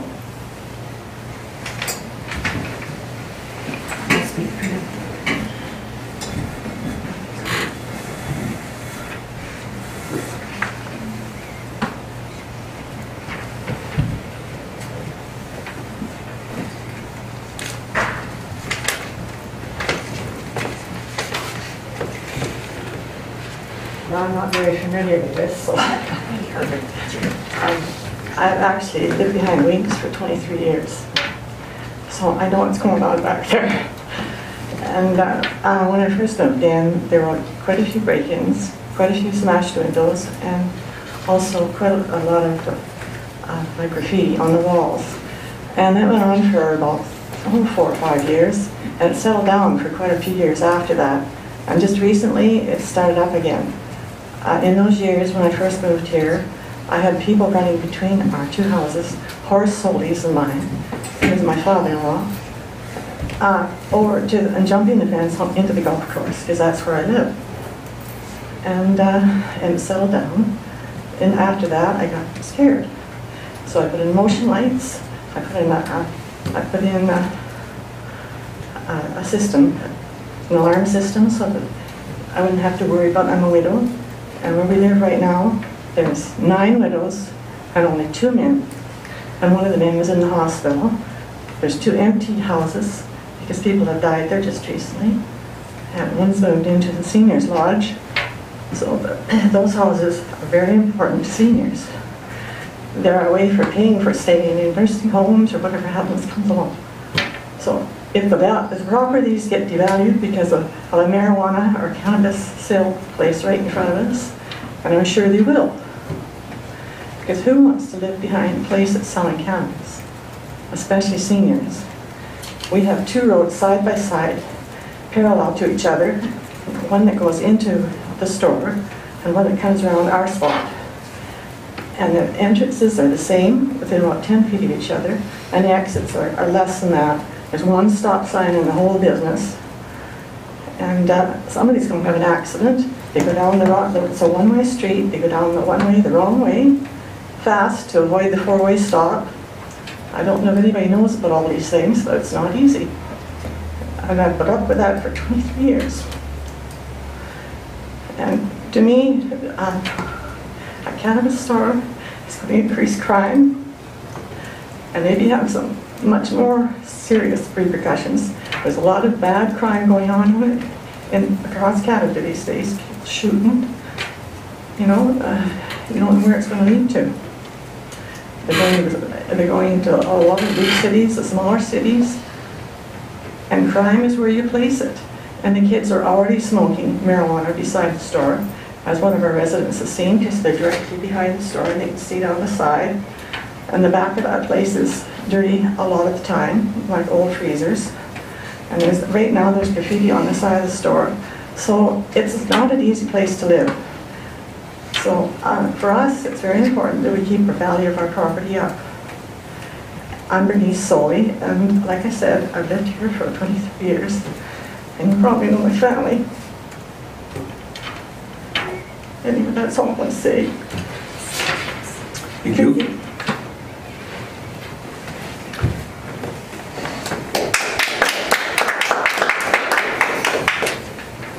And so is there anyone else that is deemed to be affected who wishes to speak?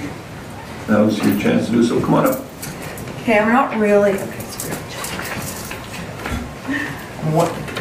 I'm winging this, you guys, because... Which is certainly not a problem, but I'll have you state your name for the record. It's Carmen Smith. Thank you. I have a little bit of a different story because I was on the opiate highway for 20 years. I was a registered dental hygienist and therapist for 35 years. I worked in the medical field, I worked on patients, I worked in hospitals, I actually worked on the Indian reserves in Saskatchewan. I got off opiates 2.5 years ago. And it was the best thing that I ever did. I've been on medicinal. I majored in chemistry, so I actually take the marijuana and break it down into chemicals, because that's what you have for drugs, okay? And I think I found out how it works, because I went from 10 to 12 Tylenol 3, switching from that to Percocet, oxycodone, was addicted to morphine for 3.5 years, had to go to a pain clinic. I went cold turkey. I went to my doctor and I got off it. I take an oil that is 10% THC, 15% CBDs. I do not feel I'm impaired. I have gone to the City of Lacombe Police and offered them to do a blood test on me, which they never called me back, but I would just like to see where my levels are taking this medicinally. I just wanted to kind of give a positive spin to the recreational. We are guided by the Alberta Liquor Control, and for the people that don't know a lot about their regulations and their legislation is stringent. Everybody has to take a course that's going to work in recreational. You have to be ID'd. You only ask the person once for ID. If they refuse it, they're out the door. I don't think it's going to be a bad thing for Lacombe. I do respect what those people did say about Winks. I live in Willow Ridge. I go past Winks every day.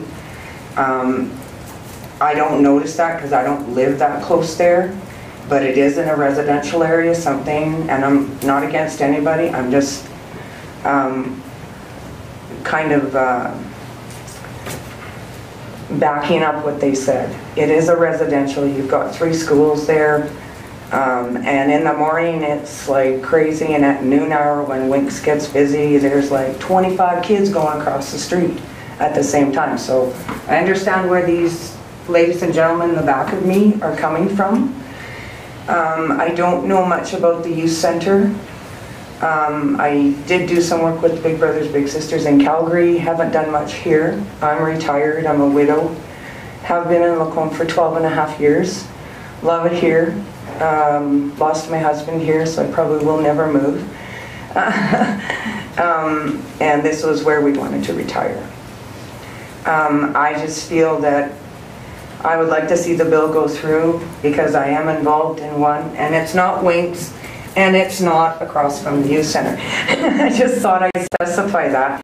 And I would like to see the 3rd reading be done, but I understand where those people are coming from. That maybe location has to be looked at.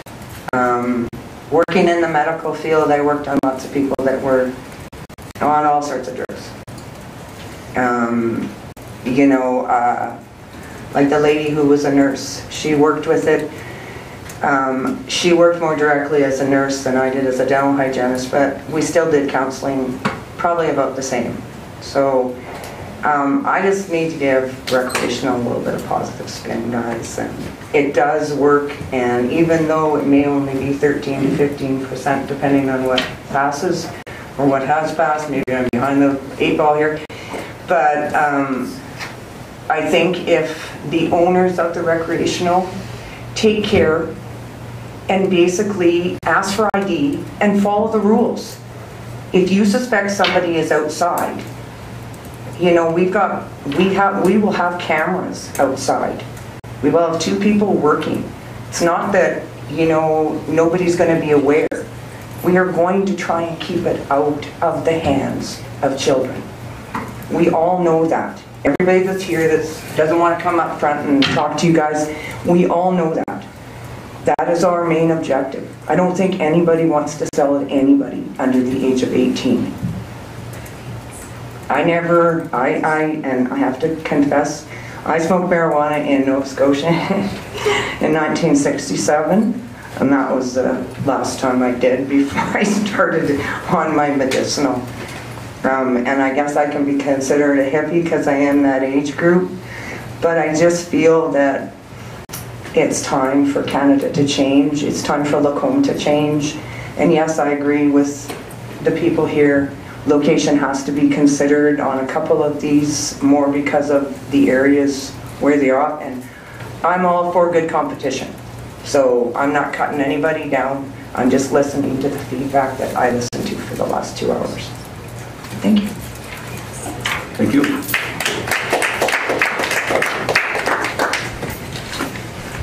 Anyone else deemed to be affected by this decision? Welcome to come forward and speak if you so choose. Anybody else out in the hallway there? Thank you. Seeing none, That brings to a close our public hearing at 6:41. I will now call it closed. Thank you everyone for that participated. We appreciate it, your input.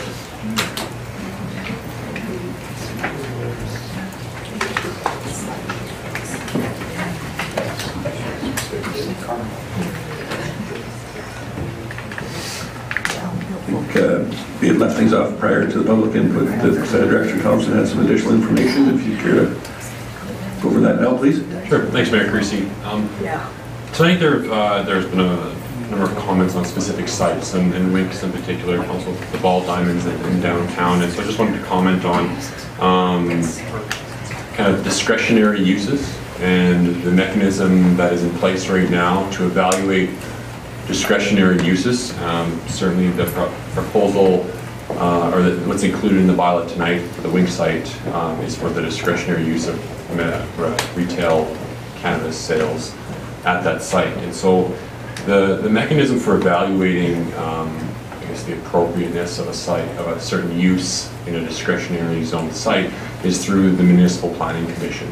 And so when we get when those processes or when those uses come through our office, they are referred to the Municipal Planning Commission, who is made up of a number of members of council and of large, and they evaluate on a case-by-case basis whether those uses should be allowed in that specific area. And so wherever we're identifying, or wherever it's identified in the bylaw right now as a discretionary use, it would go through that process, and there's an opportunity for the Municipal Planning Commission to indicate that any specific use is not appropriate, or if it is appropriate to put conditions on that certain use. And so that's the purpose of having discretionary uses within a particular zoning. We do have a site-specific exemption in the bylaw right now for the I-1 site just west of the airport. That one and that's specifically for retail sales at that location. And so right now I-1 retail sales are permitted in I-1 districts as proposed. And so the reason why we put that site exception in place there was because there would otherwise not be that discretion afforded to applications for cannabis retail sales at that particular site if it is permitted. And so that's why the committee felt that site exception would be appropriate at that particular site.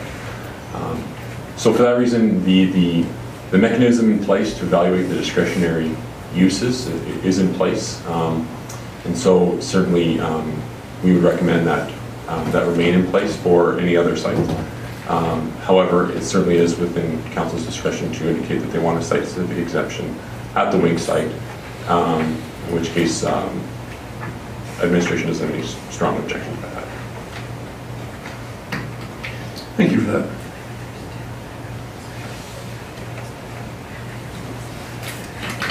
Councilor Ross. Thank you, Mayor Casey. From the start, I've questioned the discretionary of the Winks. Obviously, there's significant objection, but there's really, in my opinion, there's also on Highway 12, there's the outreach school that's also in education. Our communities went I think we've applied some aesthetic improvements along with the construction that's taken place downtown, and I think that's as a perception, I think that'd be disappointing, not only for in regards to the Youth Unlimited's concerns, but our historic downtown. I have some, I guess, perception issues that I think we need to, in my opinion, CD Trail to Highway 2 and north to 51st Ave, even to kind of protect some of our historic perception. I also volunteer within our community through Lacombe Days and through our Rotary Daybreak, and I think there's also other groups like Kinsmen and so forth that conduct fundraising functions to support these groups. Our Lacombe Rotary Daybreak, since my part, we've had fundraisers for the Youth Unlimited, Big Brothers Big Sisters, FCSS, to support the programs. And there's a lot of wonderful people throughout the community that have contributed to the youth, and if Red Deer, for example, is restricting the 36 cannabis stores and their population is over 100,000, they have put in restrictions per one approximately per 3,000, which would go into it as a lower scale, I think, and I think there's too many unknowns to go into it in a higher number. Enforcement is going to be an issue with alcohol. It's currently a science. You go through the process of an individual's mentation, breathalyzer, and it's a science. Right now, there's going to be very subjective to perception, and I think people have spoken loudly, and I don't think we can. We have to take into account the vulnerable parts. Like alcohol, ages under 18 can still obtain it, and I think that's going to be the same situation with pot. And I think I don't support it as presented, and I hope that we take the time to readdress some of the discretionary, non-discretionary areas.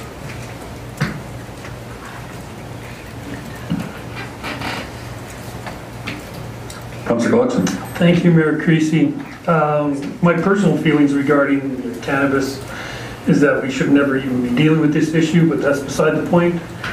As far as these locations go, as was already presented, Winks has an issue now with illegal use of cannabis at that location. And certainly our youth, as we all have been through our lives, have been exposed to those sales. I think everybody in this room probably has been approached at one time to buy cannabis, either at their high school or wherever.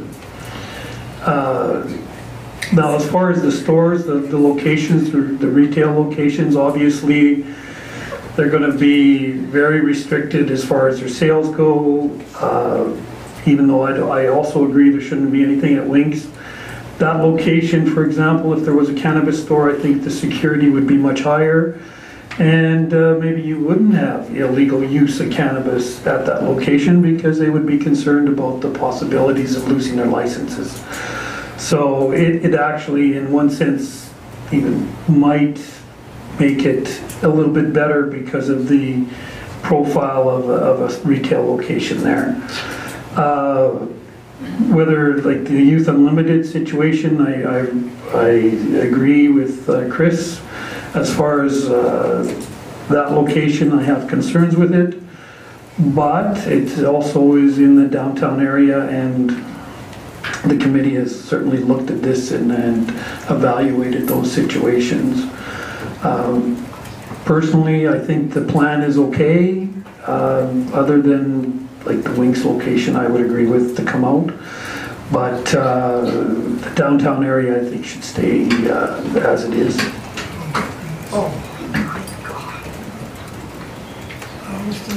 Councillor Hoekstra. Thanks, Mayor Creasy. So I too would like to endorse potentially some site restrictions, so particularly the Winks site. I also I wouldn't mind looking into it a bit more to have so many meters from agencies that deal with children. So yes, Youth Unlimited is well represented tonight, but I think we might, if we give them special discretion or listen to them closely, then we should also be thinking about the daycare that's downtown or the Montessori school as has been brought up. And so I wouldn't mind hearing a little bit about meters from agencies that deal with children.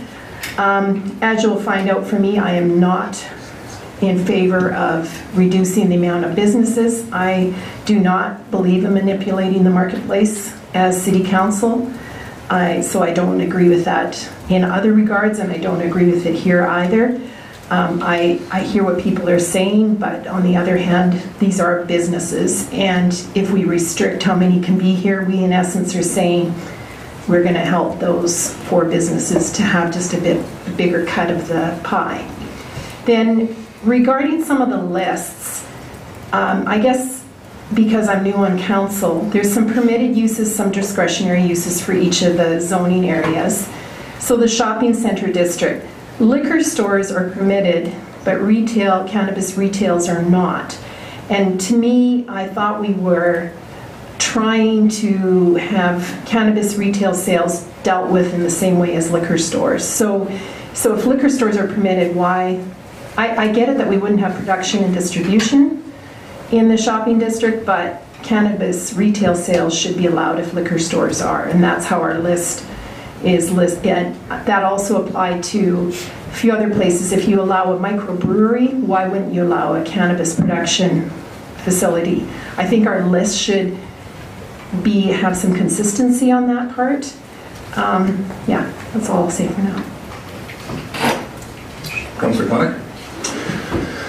Thank you, Mayor Creasy. To start with, yeah, I'm not opposed to doing second reading tonight, but I would certainly recommend that we not do third reading. We've got a lot to digest here.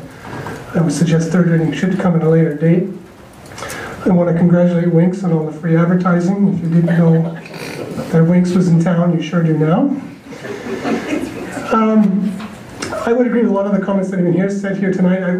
As far as the Winks goes, I think there's a real easy solution. We've got permitted uses, discretionary uses. I think if you take out the C2 district altogether, C2 is the neighborhood commercial.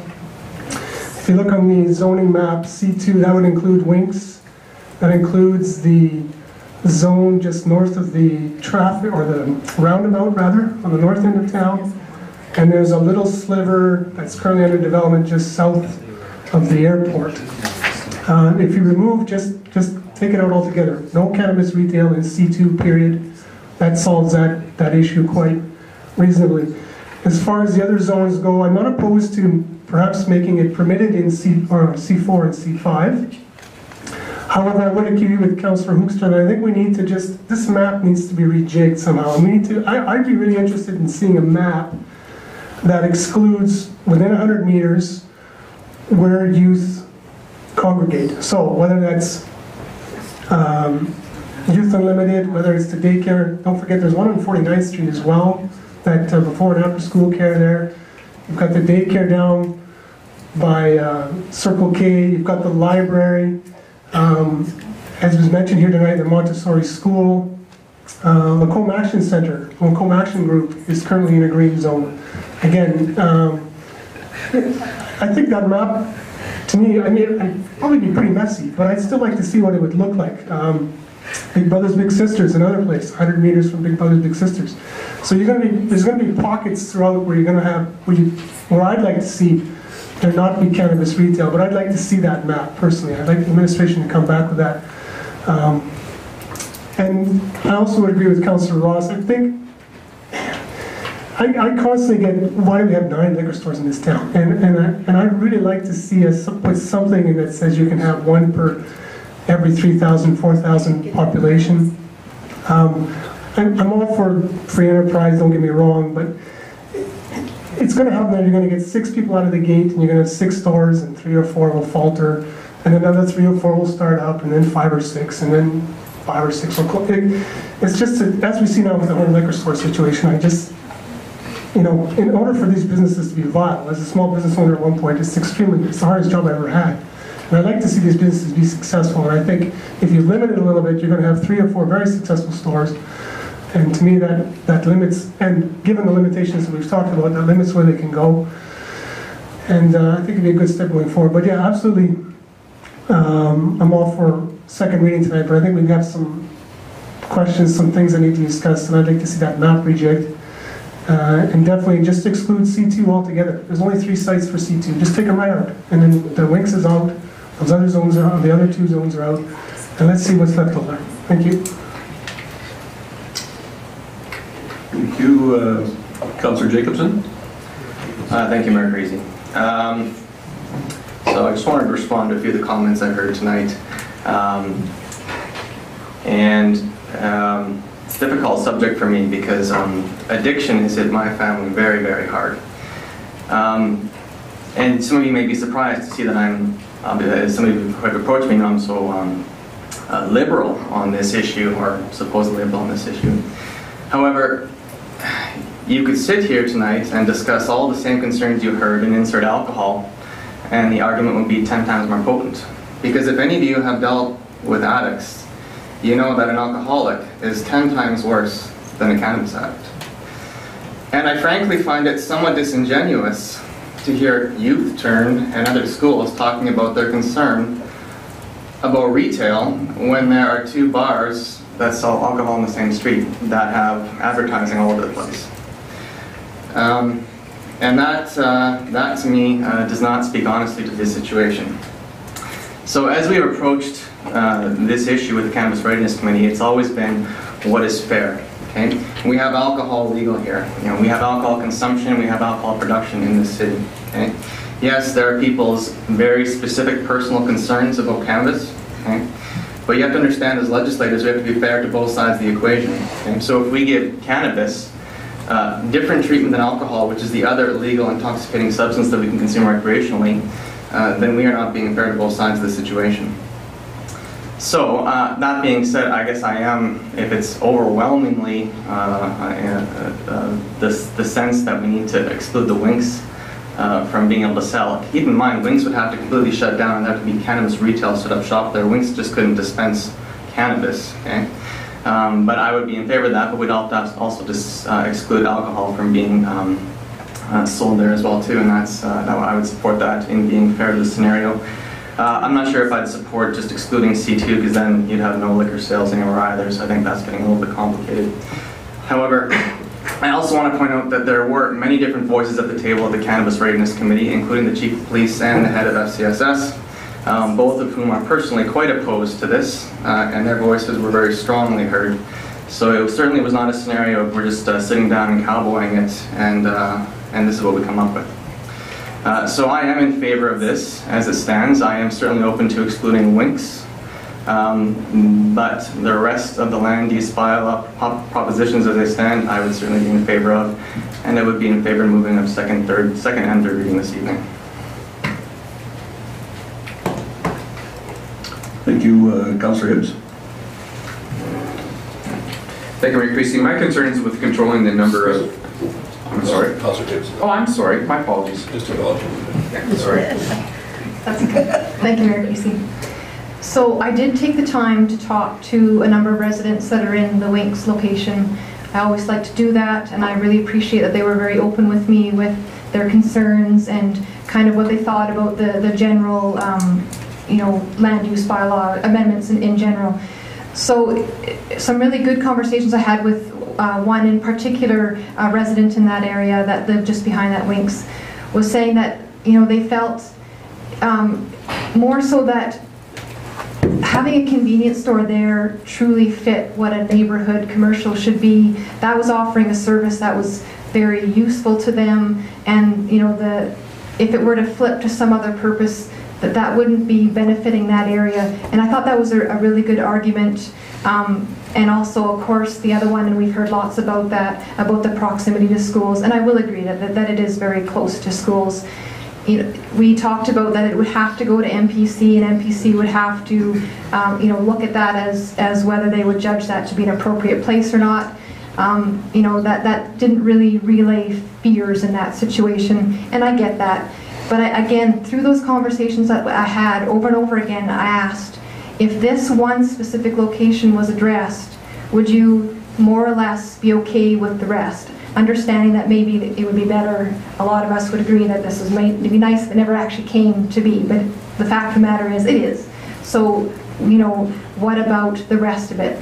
Yeah, as long as it was over in where areas are already commercial, then that would be okay. So I would go back as well and sort of mimic what a lot of my colleagues have said as well, that I would be prepared to support an exception for that location, that it would not be permitted or discretionary, that it would be off the table, that specific location. I also would say that I do not support caps on the amount of businesses. I really do also agree that that is the free market, and government should not be interfering in that. I think that is a very critical piece. We don't do that for any other businesses, and I'm not wanting to start that, to go down that road. Then you truly are choosing winners and losers, and that is just not the role of government. I also wanted to make a few comments with regards to the Cannabis Ready Committee, having been the other council that was on that.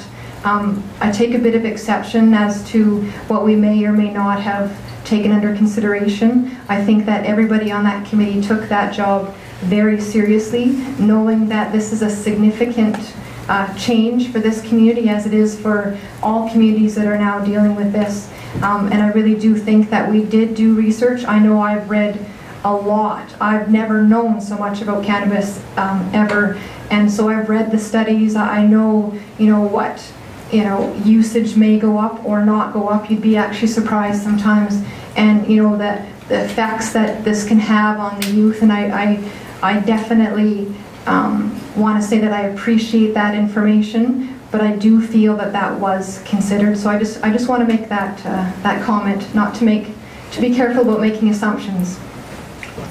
And so I think that I would just like to close by saying that I do support the bylaw as presented, with the exception of that one site that we would add to be exempted. And then I would also just like to say I recognize that we did talk a little bit about areas where, like the U-turn center and areas like that. As soon as you start getting into excluding and having these special zones for even more and more places, you're also got to remember that you have the flip to that. So for example, should a cannabis store go in place, you've now restricted that area from having a daycare or having a drop-in center. So you have to remember that as soon as you start putting those restrictions, while you might think that you're doing a good thing by protecting preschoolers from seeing cannabis, it has to be, you have to look at it the other way, because you might just be inadvertently making it a lot more difficult for a daycare to start up, for a drop-in center to be located, etc., etc. So I just wanted to point that out. Thank you. Thank you. Councillor Ross. Thank you, Mr. President. Once again, my apologies to Councillor Hibbs for interrupting. I guess I want to elaborate more on my thoughts of restricting a cannabis store per ratio. Is that until it gets to be, right now I feel the law enforcement doesn't have the tools to have it black and white as moving forward through the justice. And our Lacombe Police Service is funded obviously direct from taxpayers, and I think the more outlets you have, the more possible situations you may have that a member is going to court. So I just don't feel our law enforcement has the tools, and I'm not saying permanent, I'm just saying until that is in place, that is my position on restriction of numbers. And I echo with, and I appreciate the cannabis committees. I really do. It's since we've been elected, this is probably the most difficult evening, I've expressed to people that, because there's arguments to both sides. I echo Councillor Hibbs. You have to be fair. If you put a specific area of the community that's not going to be cannabis, well, then that can't be a daycare or something. And I echo Councillor Jacobson that, their alcohol, I worked in EMS for 5 years. I saw the consequences of drunk driving. I saw the consequences in the First Nations community working in Wetaskiwin, and I can see that side as well. I echo the effects on family. Who does not have a addicted alcoholic in their family, and or somebody with addictions that is, and yet people have spoke this evening because they put their heart and pride into youth groups and to try to make those vulnerable lead better, productive lives.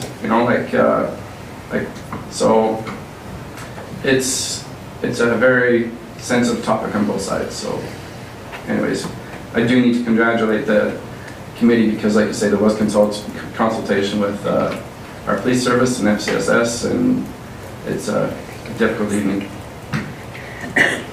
Thank you. Certainly some interesting input here this evening, for sure.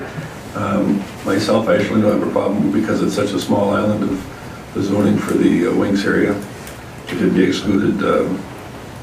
In principle, I'm not really in favor of it. I really don't have a problem with it one way or another. I don't think it's the chances of it ever having a location that sold cannabis there are about 1 in a million anyway, but we can certainly exclude that.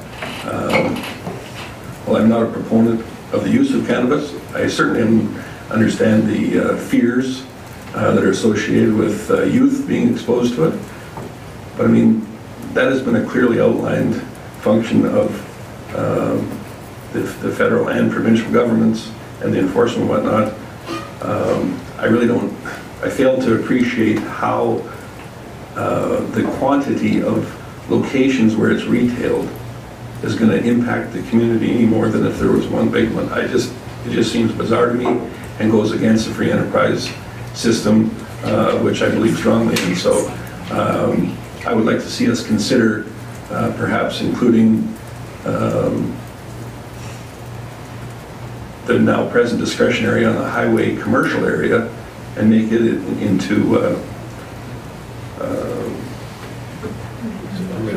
permitted, can think of the word, into a permitted use as well. There are numerous locations on there that are certainly further away from any residential area and any youth-oriented ones. I want to echo the sentiments of Councillor Jacobson, who feels perhaps a little more strongly than I do about it, but the same general input that certainly alcohol is at least as dangerous as this substance, and we seem to have it in a lot more locations and don't hear a peep about the sales and distribution of that substance. So it's kind of a hard one for me to accept. I do believe that the rules are in place to look after the best interests in keeping it out of the hands of youth. So therefore, I am happy with the vast majority of the way things have been presented tonight. But I would like to see us consider the highway commercial zone as a permitted.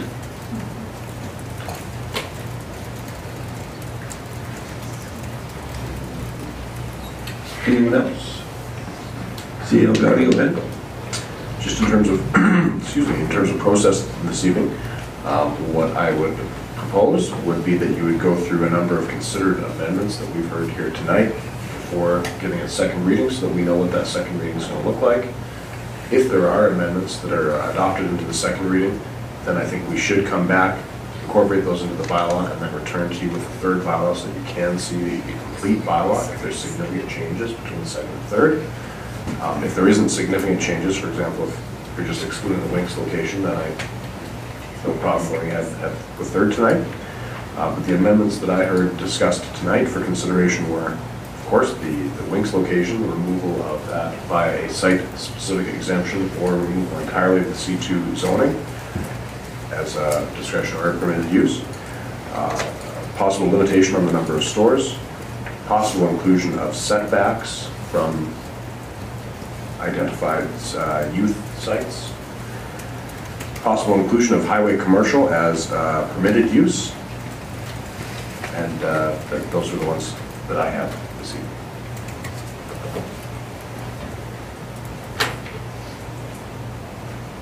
Those four. Was there any others that we wanted to be considered for amending this evening? Councillor Ross? I think, Mayor Priest, I think we have some considerable opposition to 50th Street. Youth Unlimited, 50th Street, right? Yes, sorry. So that would also be either dealt with, I guess you'd have to look at either a site-specific exemption on that block or some sort of restriction to your C1. How specific do we get? Because there's also outreach on 50th Ave, right? So if we were considering schools within distances, then you have to be correct with that as well. Yes.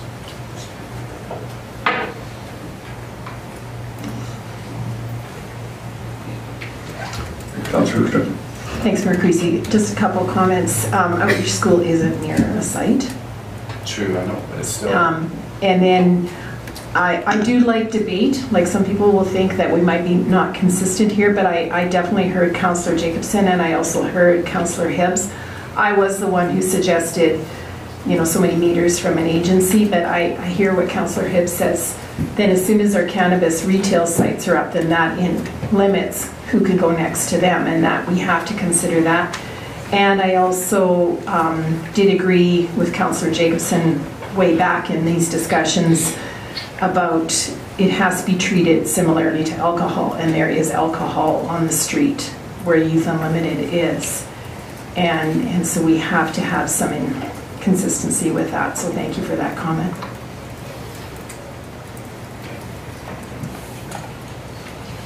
Councillor Hibbs. Thank you, Mayor Creasy. Sorry, I just forgot to mention this in my remarks earlier too, that under note 2, the ones that were sort of brought to our attention to be included, what is it here, sorry, the addition of the site exception that's already on the books. It was sort of talking to one specific, like the production and distribution, but it was meant to be retail sales was meant to be included. So I just want to make sure that's also, yeah.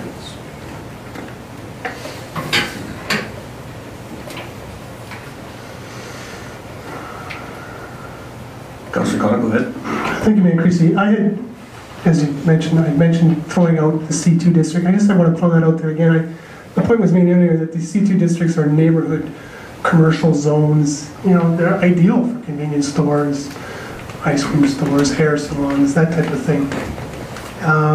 So I hear this, I'm all for it if you just want to do this site exception for Winks, but given that there are only 3 neighborhood C2 zones, and given the consideration that we might open up to C4 and 5, I mean, that's a whole swath of areas that can now be considered retail.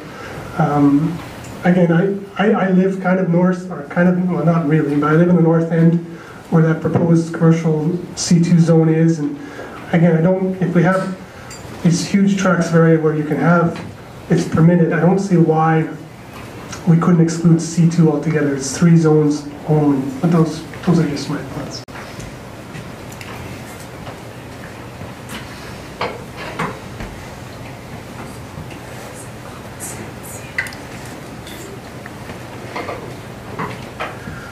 So in order for us to even consider the C2 intelligently, we should probably, when we do that one, let's at least bring up a map so everybody's clear on exactly what areas they're speaking about. And the other ones, I think we can proceed with them. If we want motions, we just want votes on these, just to see which ones are considered. I think it would probably be best to propose for a council to propose these separately as amendments, which they could then be voted on. We'll have an idea, and then when we're voting on the second reading later, we'll know what's included in there. I think that would be the best way to do it. Very good. Just so we don't get off trail, reiterate the first one for us and see who's willing to take that one. In the meantime, you consider that, and I would ask that Councillor Ross be heard now. Thank you, Mayor Creasy. When I consider the sale of alcohol on 50th Street, the sale of alcohol stays within them businesses. The sale of alcohol is not being taken out of them businesses like a liquor store.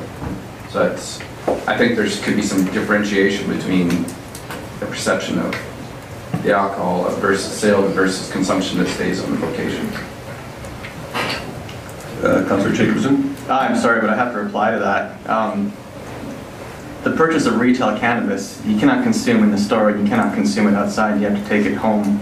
Sure. And in a bar, you get drunk and you walk outside and you're a nuisance. In fact, it's even worse on the street than cannabis retail.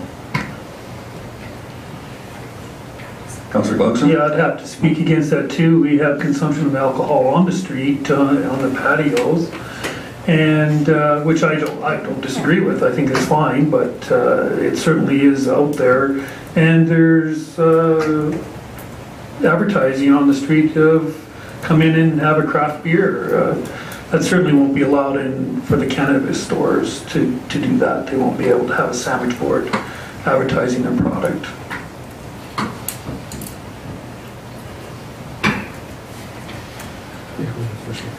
The first amendment, which we heard a lot about, was a proposal to either exclude the Winks location through reduction of the C2 zoning entirely. I would suggest maybe that would be your first consideration, have a vote on that, and should that be not supported by council, then a consideration of a site-specific exemption for that Winks location, and that would deal with the Winks issue.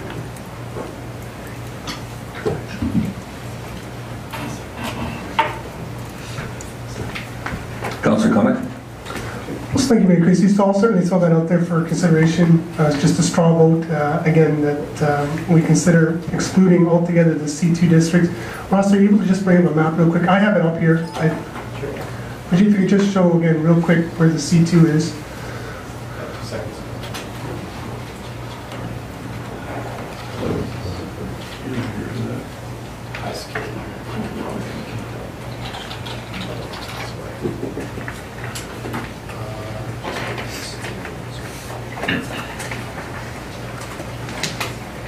Yeah, I'm specifically bringing up the land use bylaw, the zoning one, not these two maps.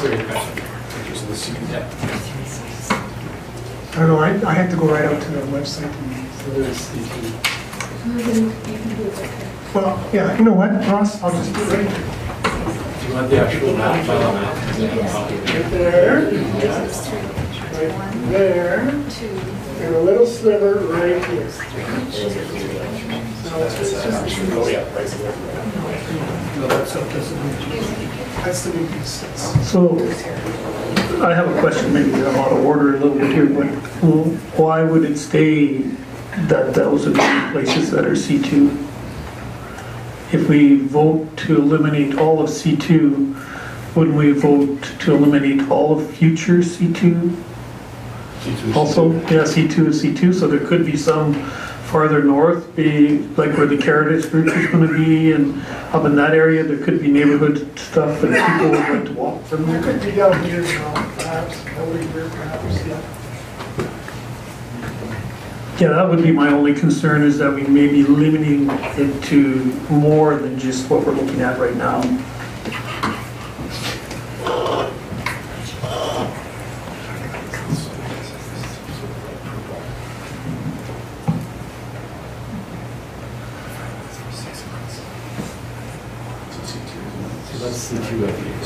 Just the triangle there. That's actually yellow right now, but it's right there. And then just further north, Ross, right there, on the roundabout, pinks, and then the wings.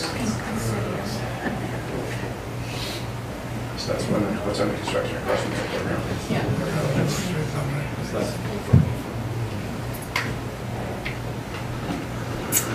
So yeah, I would respectfully throw that out for stop vote. Thank you.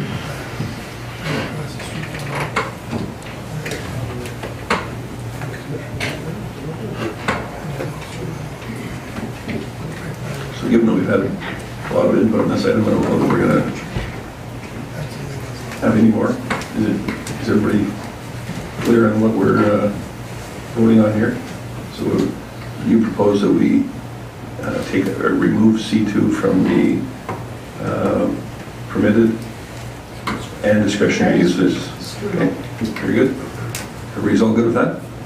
Councillor Jacobson? I would like to speak to one more time before we vote, if that's possible. Certainly. Yeah, so I would not be in favor of this only because for the reasons we heard here tonight. Tonight we've become sort of a bit of an ad hoc NPC in that we've heard overwhelming neighborhood opposition to a specific site.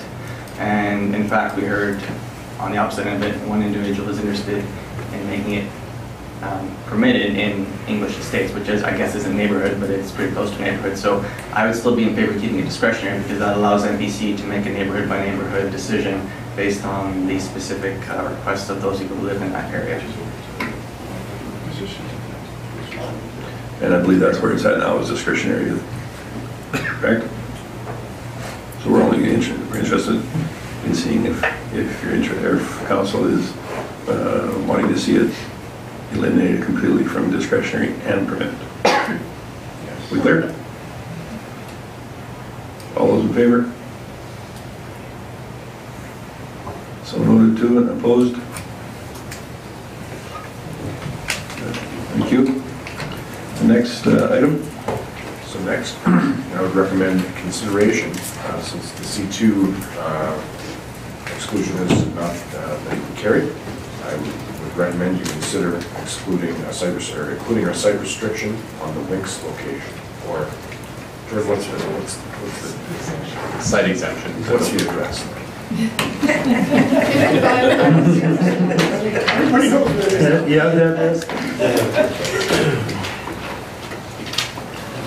Councillor Hibbs? So I would so move that amendment that we exempt 55, 36, 58th Street, that specific location. Any additional input?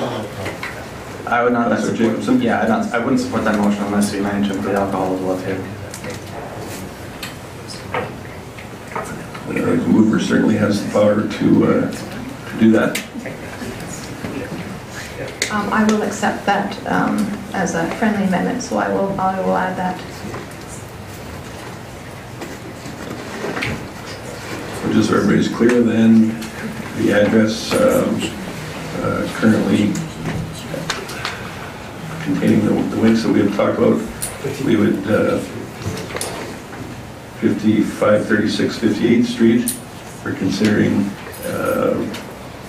adjusting the bylaw to exempt it from being allowed to sell alcohol or cannabis products. That site specifically, regardless of its land use bylaw designation. Very clear on that? Any additional input? All those in favor? Opposed? None. Next item, please. The next item would be consideration of including highway commercial as permitted use. So that is the C5 zone. C4 zone, sorry, C4. 5 residents. Jordan, can you, sorry. Director Thompson, could you just remind us C4 and C5, what are the current uses? C4 is currently discretionary for cannabis retail uses, and C5 is currently discretionary for cannabis as well, for retail. So we would be looking at including C5 as permitted. Then is that? Yeah, 4. You could consider either. I think C4 is what has been proposed in the past. Perhaps we could just briefly outline on this map here and just give everybody terms of reference where the C4 area is. The zoom out can show it. I think that's C5.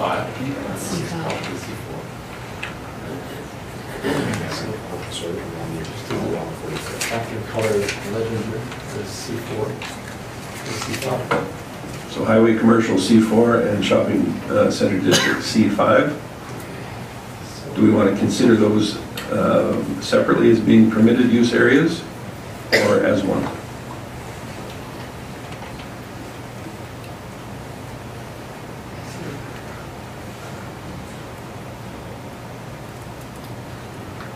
So we just back out and see an overall view of the city from the bird's eye view there. So all of the light magenta, purple, pink, whatever you want to call it, area along the highway, Highway 12, and then some north along Highway 2A, and as well the dark purple areas there are the C4 shopping center district areas. Cool. So given that they are in the same locations, do we want to consider those concurrently or separate them? When are we going to do that? Not seeing a bunch of input, I guess we will consider. Go ahead, Councillor Hoekstra. Thanks, Mayor Creasy. I guess I just wanted to voice that we had people here speaking tonight to C5, just for this discussion. If we want to consider C4, I think that's a different thing, but they were speaking specifically to C5. Okay, so I'm hearing from one that we would like to consider separately, so that's exactly what we'll do. The dark purple areas and the shopping center commercial districts will be considered first off. Go ahead, Councillor Jacobson. I'm just wondering, we just created a new district tonight, C6. Yeah. That is the chunk that's currently C5 on the map right now, right? So the creation of the C6 zoning, it just creates land use. It does not necessarily change, like no lots are necessarily changed with the creation of that zoning. They will also have to be rezoned if it's the law you're thinking of. Right, I guess what I'm saying though is if we're creating a new zone that is essentially just heavy commercial district, is that essentially not pretty similar to C5? It is, and I believe that these cannabis uses have been considered in the drafting of the C6, and I'm sure Director Thompson will give us some more information. Yeah, so the cannabis, depending on what would happen tonight, will influence our recommendations on second reading on the C6 zoning. And so certainly the council indicates that they're in favor of the current C5 zoning to be permitted retail uses. We will recommend permitted retail uses in the new C6 zoning as well for consideration at second reading of that zoning. Right now, all of that is pending the outcome of the council's decisions here tonight, whether it goes to third reading or not. So up for consideration is C5 for permitted use, and that, which color are they against the dark? It's, thank you, the dark purple there is the shopping center commercial districts. Everybody clear on that? Did you have something else before? I'd like to make the motion. It is a motion. I thought it was a motion. I thought we were making motions, were we not? I'd like to make a motion that we change C5 to permitted use under the cannabis retail sales. Thank you. Everybody's clear what we're voting on? All those in favor? And opposed? So noted. Thank you. And now on to the light purple district, which is C4, thank you. The highway commercial is in discretionary right now. We're being considered to move it to permitted, and that basically extends along Highway 12, as you can see there, and then north along Highway 2A rather, in the light purple designation. Councillor Jacobson? So I'd just like to point out again, liquor in this land use is discretionary.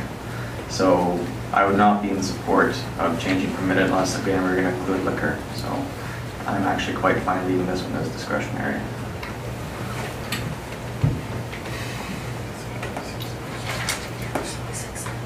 Councillor Ubstra. Thanks, Mayor Creasy. I guess I hear what you're saying, Jonathan, because I'm on that same wavelength, but I would like us to permit more areas for use in order to show our citizens that we don't necessarily want them all congregated downtown. That's a little bit my rationale. So when you open up all those pink areas as permitted areas that they don't have to go to MPC, I like that idea, but I hear what you're saying, then we got to put alcohol on the table as well. And some of those charts weren't consistent, and I want them consistent too, just because I think Sandy said be consistent.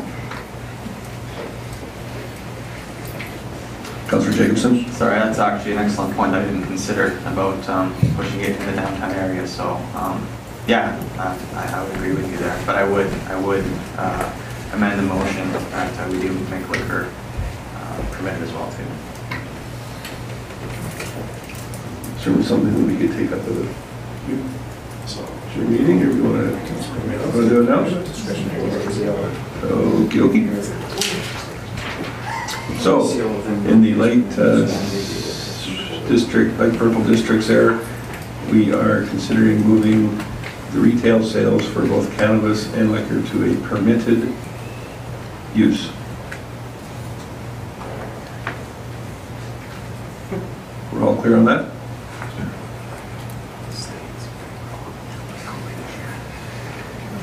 Any kind of indication would be good. Councillor Ubstra?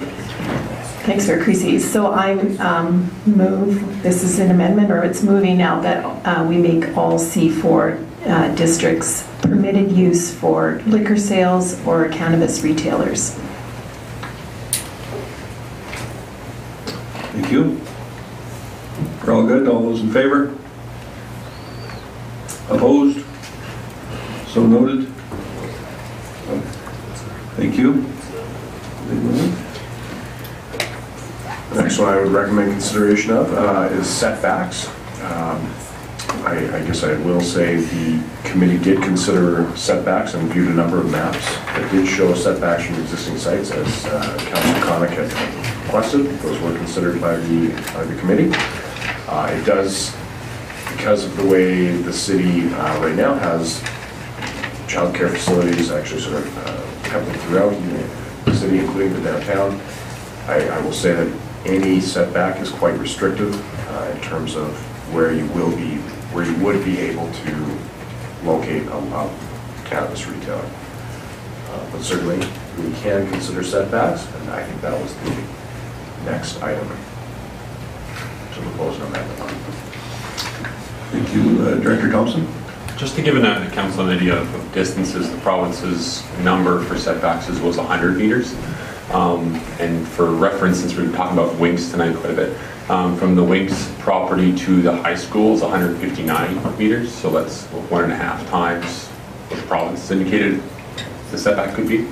100 meters is about the distance between one block to the next downtown, the narrow length. So just to give an idea of numbers. So if we were including setbacks, we would ideally have a number as well with that amendment. Very good. So that was the one item that I did not speak on. And correct me if I'm wrong, was it Councillor Hoekstra that brought this up, that this is kind of a double-edged sword in that those areas that are permitted or would be permitted under whatever distance setback you give them, other than infinity, it does have a substantial effect on future development for those services that are going to be for youth and whatnot. So I really struggle with this one because I think it has a lot of the negative effects down the road would be so great on limiting what we can do with property. Should a retailer for cannabis choose to move into an area where it is left open to do so. So I would like for that to be considered as well. We do need somebody to bring it forward so that we can vote on it though. Councillor Ross. Sorry, just a question. Thank you, Mayor Creasy. What about timeframes on restrictions? Does that, because of the unknowns of what yet is put in place as far as, I think it's unfair that we as municipalities seem to be dealing with the whole issue, puts down upon us from federal to provincial, and yet we're dealing with the grassroots issues, and yet there's a lot of, seem to be unknowns yet that we know as a grassroots. Do we put timeframes of restrictions of areas or distances just until it's kind of a wait and see, so to speak? I don't know, just throwing the idea. I would suggest that these documents, like many documents that we deal with, are fluid and they do change from time to time. However, to put a time frame on a land use bylaw would be certainly unusual. I don't know if it would be unprecedented, but it would certainly be unusual. Director Thompson? Certainly I'm not familiar with the time-based land use restriction. Just in my opinion, I don't know that that's been used.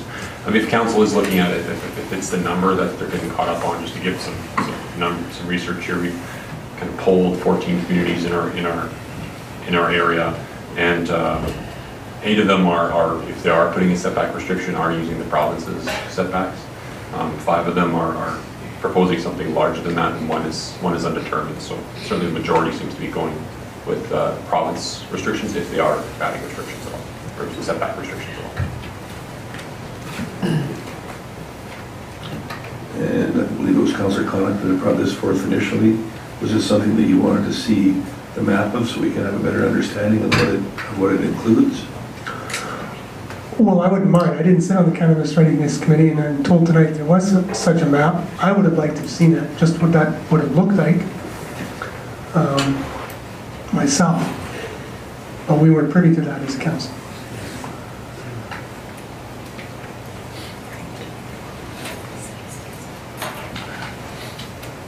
What would be an appropriate way to move forward on this item?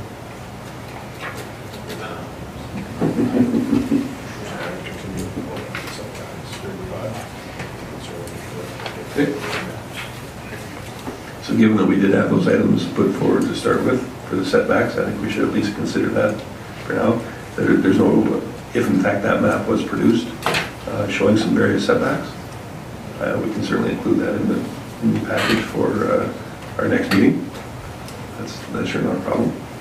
But we should at least consider this item for the setbacks themselves. If someone's willing to make it. Well, I'll make it. And I think there should be, maybe 100 meters is too much, but at least, I don't know, 75 meters from where children, I don't know what's a good word for it, congregate, gather. So I would say, in terms of the wording and the actual restriction around, there is actually well-defined restrictions for the provincial setbacks, so we would propose to use those same ones. Then I would with respect defer to to those. children. Sure.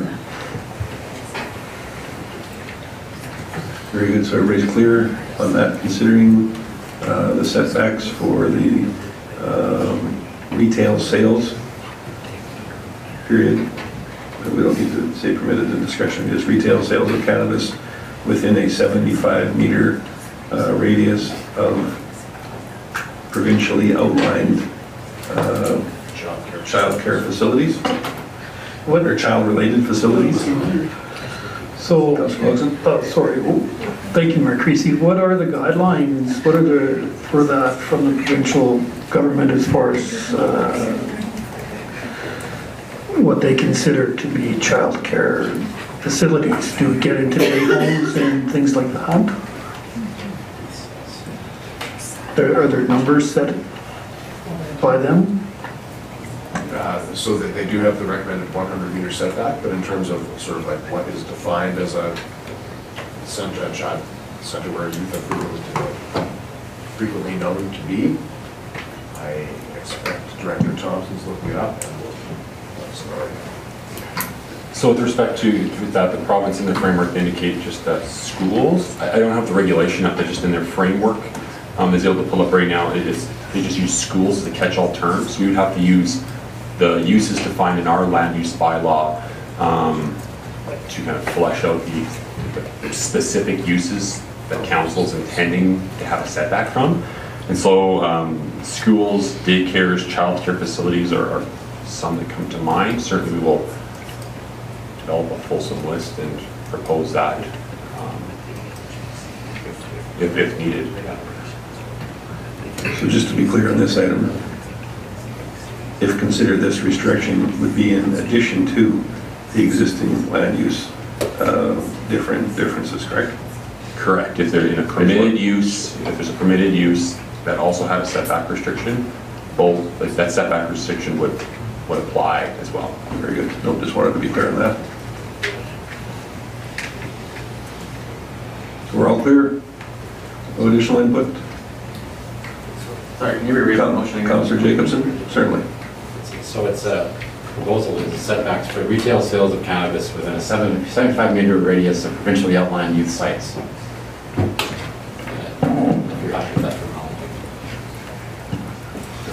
Is that clear to everyone? Provincially outlined youth sites. I don't know what the terminology it will be. So is that schools then? Is that clear youth unlimited? Well, or just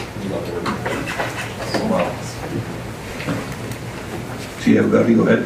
So what I would propose is that we would use the list, the partial list, the CEO that Director Thompson has identified. So daycares, schools, after school care facilities, as well as daycares. If this council's direction is to implement a setback, I would say that is definitely a major change from between second and third reading, and so we would want to bring back third reading that showed you a very clearly identified list of what those specifics are. We don't have these. So this is for the consideration of a setback in general, from a lot exactly, but in this case it's 75 meters. Councillor Hibbs. Thank you, Mayor Creasy. Just for your information, so the regulation from the province talks about a school, means a school is defined in the School Act. The School Act defines school as, and it's just gone away here, of course it has, in the definitions at the very beginning. Let me just find the right page again, and it is actually quite a lengthy list. School, there we go. School means a structured learning environment through which an education program is offered to a student by a board, an operator of a private school, an early childhood services program private operator, a parent giving a home education program, or the minister. So you can see that that's very broad. You can probably pretty much eliminate, I don't know, the vast portion of Lacombe because we have a lot of homeschooling. Like it's just epic. So I would definitely speak against these setbacks. I think this was very considered by the committee that was tasked with this. Doesn't mean you can't override it, but we certainly had a really good long discussion about this, and I would definitely speak against this. Do you have any additional input before we consider this item? CEO Gowdy? So one of the challenges that we had administratively when considering the setbacks, and obviously it is a surmountable challenge, but it does require the creation of another system, which we don't currently have, to monitor the location of all these sites so that we can know when an application comes in, is it within the set limit of any of these other sites. Again, obviously that's a surmountable challenge, it just is something new to us that we have to bring. Thank you. Anyone else? All those in favor of implementing the 75-meter setback for retail cannabis sales?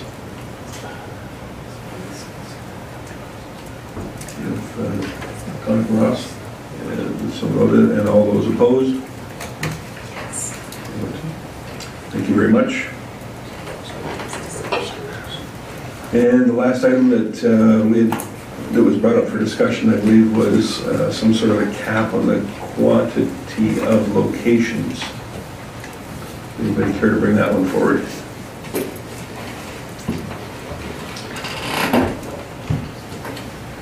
Councillor Ross? I'd like to make a motion that we put a cap on the quantity of, compared to Red Deer, from apparently 36 locations, an approximate population would be one for 3,000 for a, this is maybe out there, is putting a time limit of 2 years, because hopefully there is a progress made in our law enforcement and the courts having enforcement, that it's consistent, and just so that it's in that sense, and it allows the community to possibly go through a time of adjustment and adapting, I guess.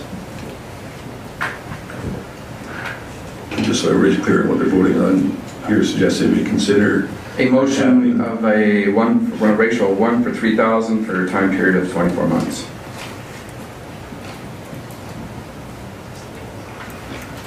And along with that, do we want to have some sort of a system to go about figuring out who the successful applicants within that framework would be? I think committee set that aside as criteria, and I would assume, as far as applications for the business in the first place. No, there's a process of, is there not? I would propose we see if that vote passes, and if it does, let's set up criteria afterward. See how Gowdy? I think my comment has been made that if this passes, then I think we should talk about the criteria for selecting who the successful 4 applicants would be, or whatever the number is. Very good. So that motion has been made. Councillor Gullickson, go ahead. Thank you, Mayor Creasy. I don't think our consumption in the community is going to be any higher if we have 8 or 4 or 3 or whatever the number ends up being. I think our law enforcement issues will be the same no matter what the number of stores are. I don't think that affects that issue. So I'm not in favor of restricting the numbers. Anyone else? Seeing none, I will call the question. All those in favor? Ross. So noted, and all those opposed? Thank you very much. If there's any other additional items?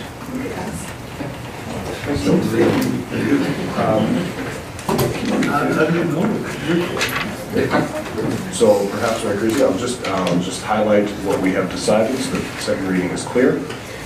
C5 has been changed to a permitted use in the second and third reading for retail sales. There's just one item that I don't believe received a straw vote, was the slight exception of I1 to exclude retail sales from that location. Can you pull up the map just so that we can point out which site they're talking about? Is that the airport?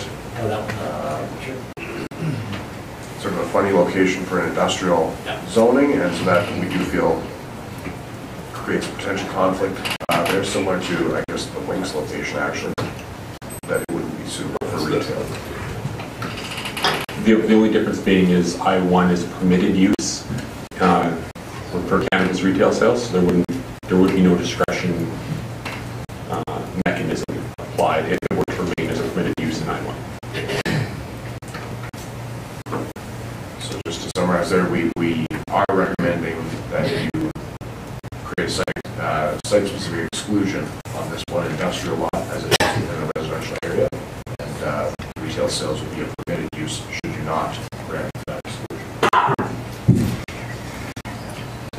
So eliminate it altogether or move it to discretionary? What we're posing is the elimination of retail sales at this site altogether. Very good. Councillor Hibbs? Thank you, Mayor Creasy. So, of course, it was already included, brought to us, being production and processing was prohibited. So I would make the motion to amend it to also include retail sales would be prohibited at that specific location. Thank you. Everybody's clear on what we're going on? All those in favor? None opposed then? Thank you. So we'll continue on from there. See anybody? Okay, so just finishing it off, we will include exemptions to retail sales at the Winks location and at this industrial lot you just identified. There will not be setbacks. There will not be a limit on the number of stores. C4, in the C4 district, both liquor sales and cannabis retail sales are permitted uses. And C5, cannabis retail sales will be a permitted use as well. Everything else is in line with the bylaw that was presented to you. Councillor Clark. Thank you, Mayor Creasy. Just curious, it was mentioned by a speaker earlier, the public works, what our land, would we still include that as permitted, or what's the rationale behind it? Because we own it, like. So the city does own the land. However, the city owns all of those industrial lots. Ownership isn't necessarily the measure by which we determine land use limitations. And so this one, although the city owns that lot, it is an industrial zone lot that could be used for any number of industrial uses. Certainly, the city is not intending to get into the marijuana game by any means, but just the zoning. No, but I mean, you could do a site exception there too, right? I mean, we own this like big chunk, right? I mean.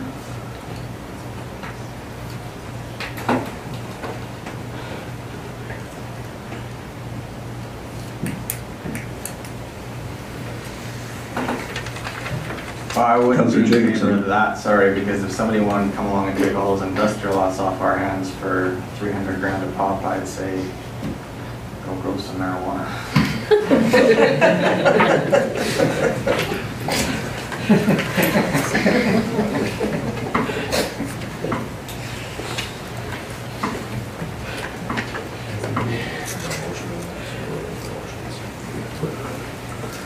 So we still are waiting for a motion on second reading, if that's what council wishes.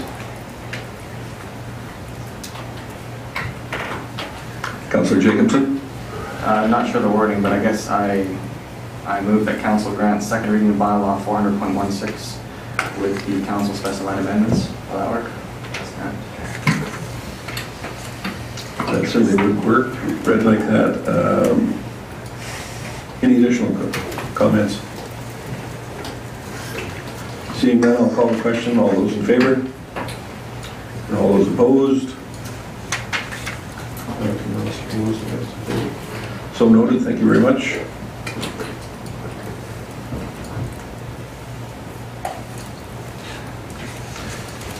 Now we've got that over with for the second reading. I think it's interesting how this has been placed upon municipalities across our nation.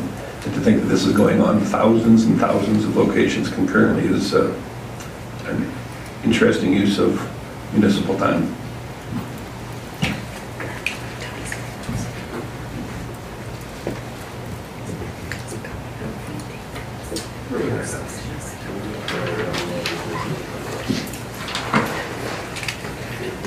So there was certainly a suggestion that we consider third reading for this evening. Is there anybody that wishes to make that motion at this time? Not looking like a real stampede, so I think we're going to have third reading come about our next meeting as soon as the additional amendments are put together for our consideration. That seem reasonable with everybody? Okay, thank you.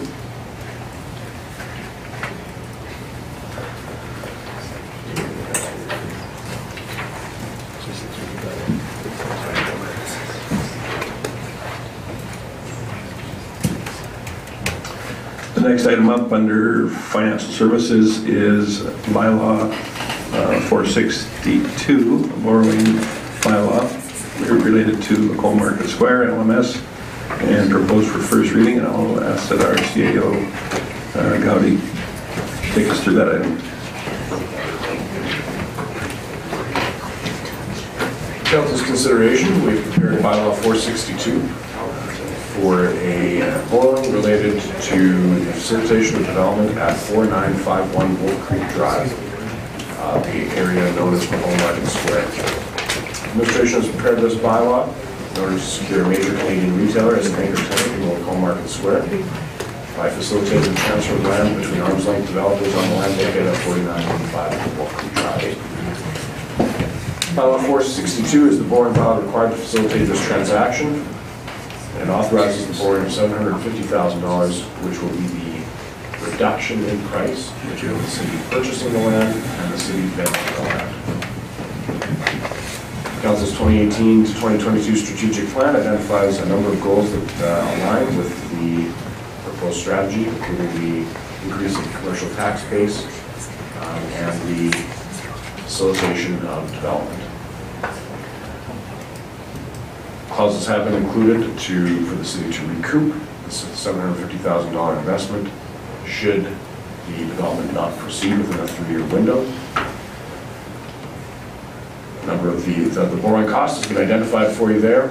Using today's rates, you're at a 15-year repayment. You're sitting at around a 0.5% tax increase that would be required of the city to facilitate this development. And the potential increase in assessed value is listed there for you as well. So we have discussed this fairly extensively in camera under the legal and land exemptions. So I won't belabor the point. Certainly, should council choose to proceed with this style of investment, that this is the mechanism by which we recommend doing so.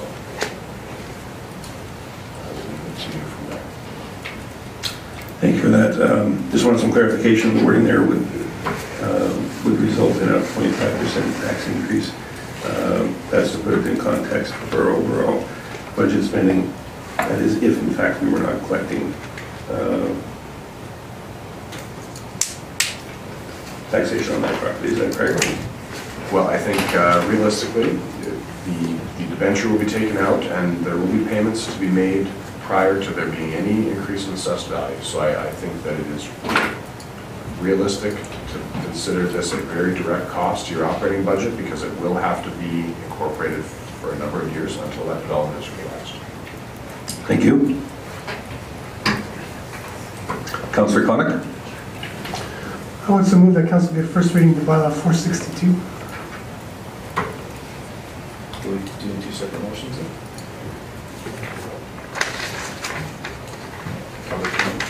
Separate. Okay, not yet.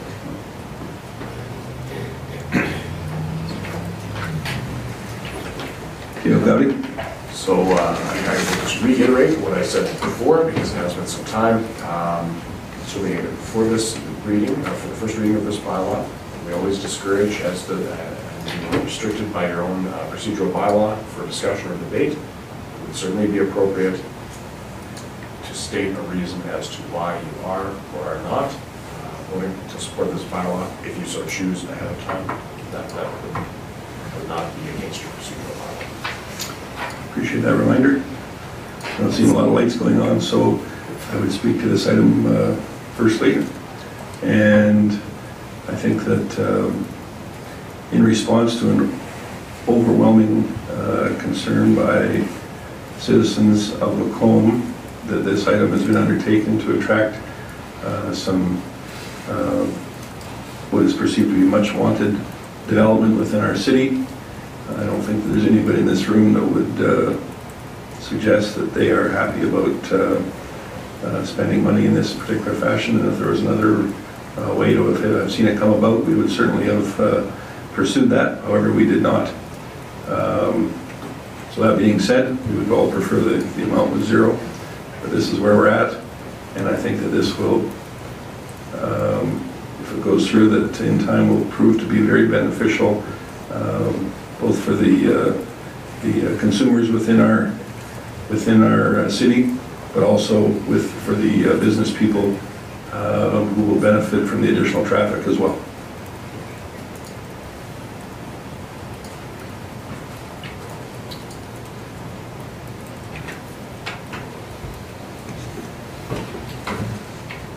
I've seen a lot of other people that choose to speak on this.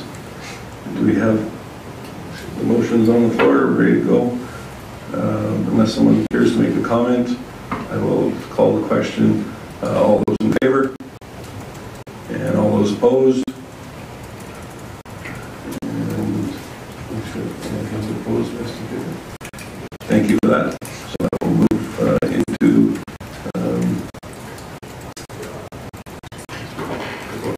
moving forward for second reading consideration at a later date, and we need to consider a. My mistake. Sorry. Sorry. This will not.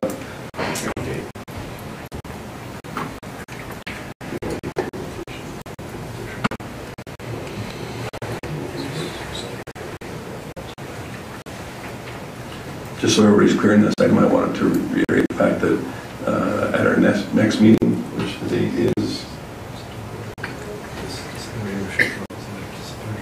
so that's our next meeting. So the next meeting is September 10th.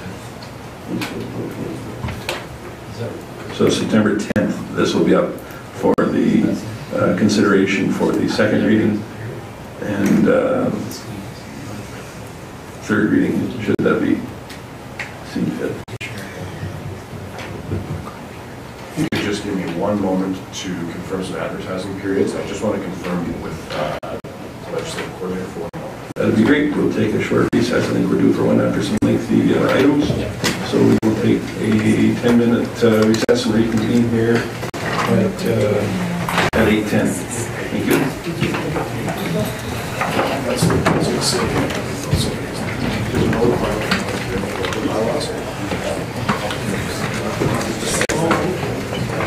It just happened.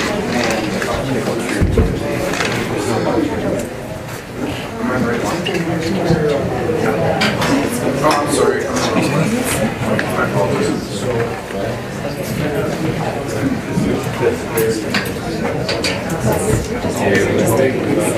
places.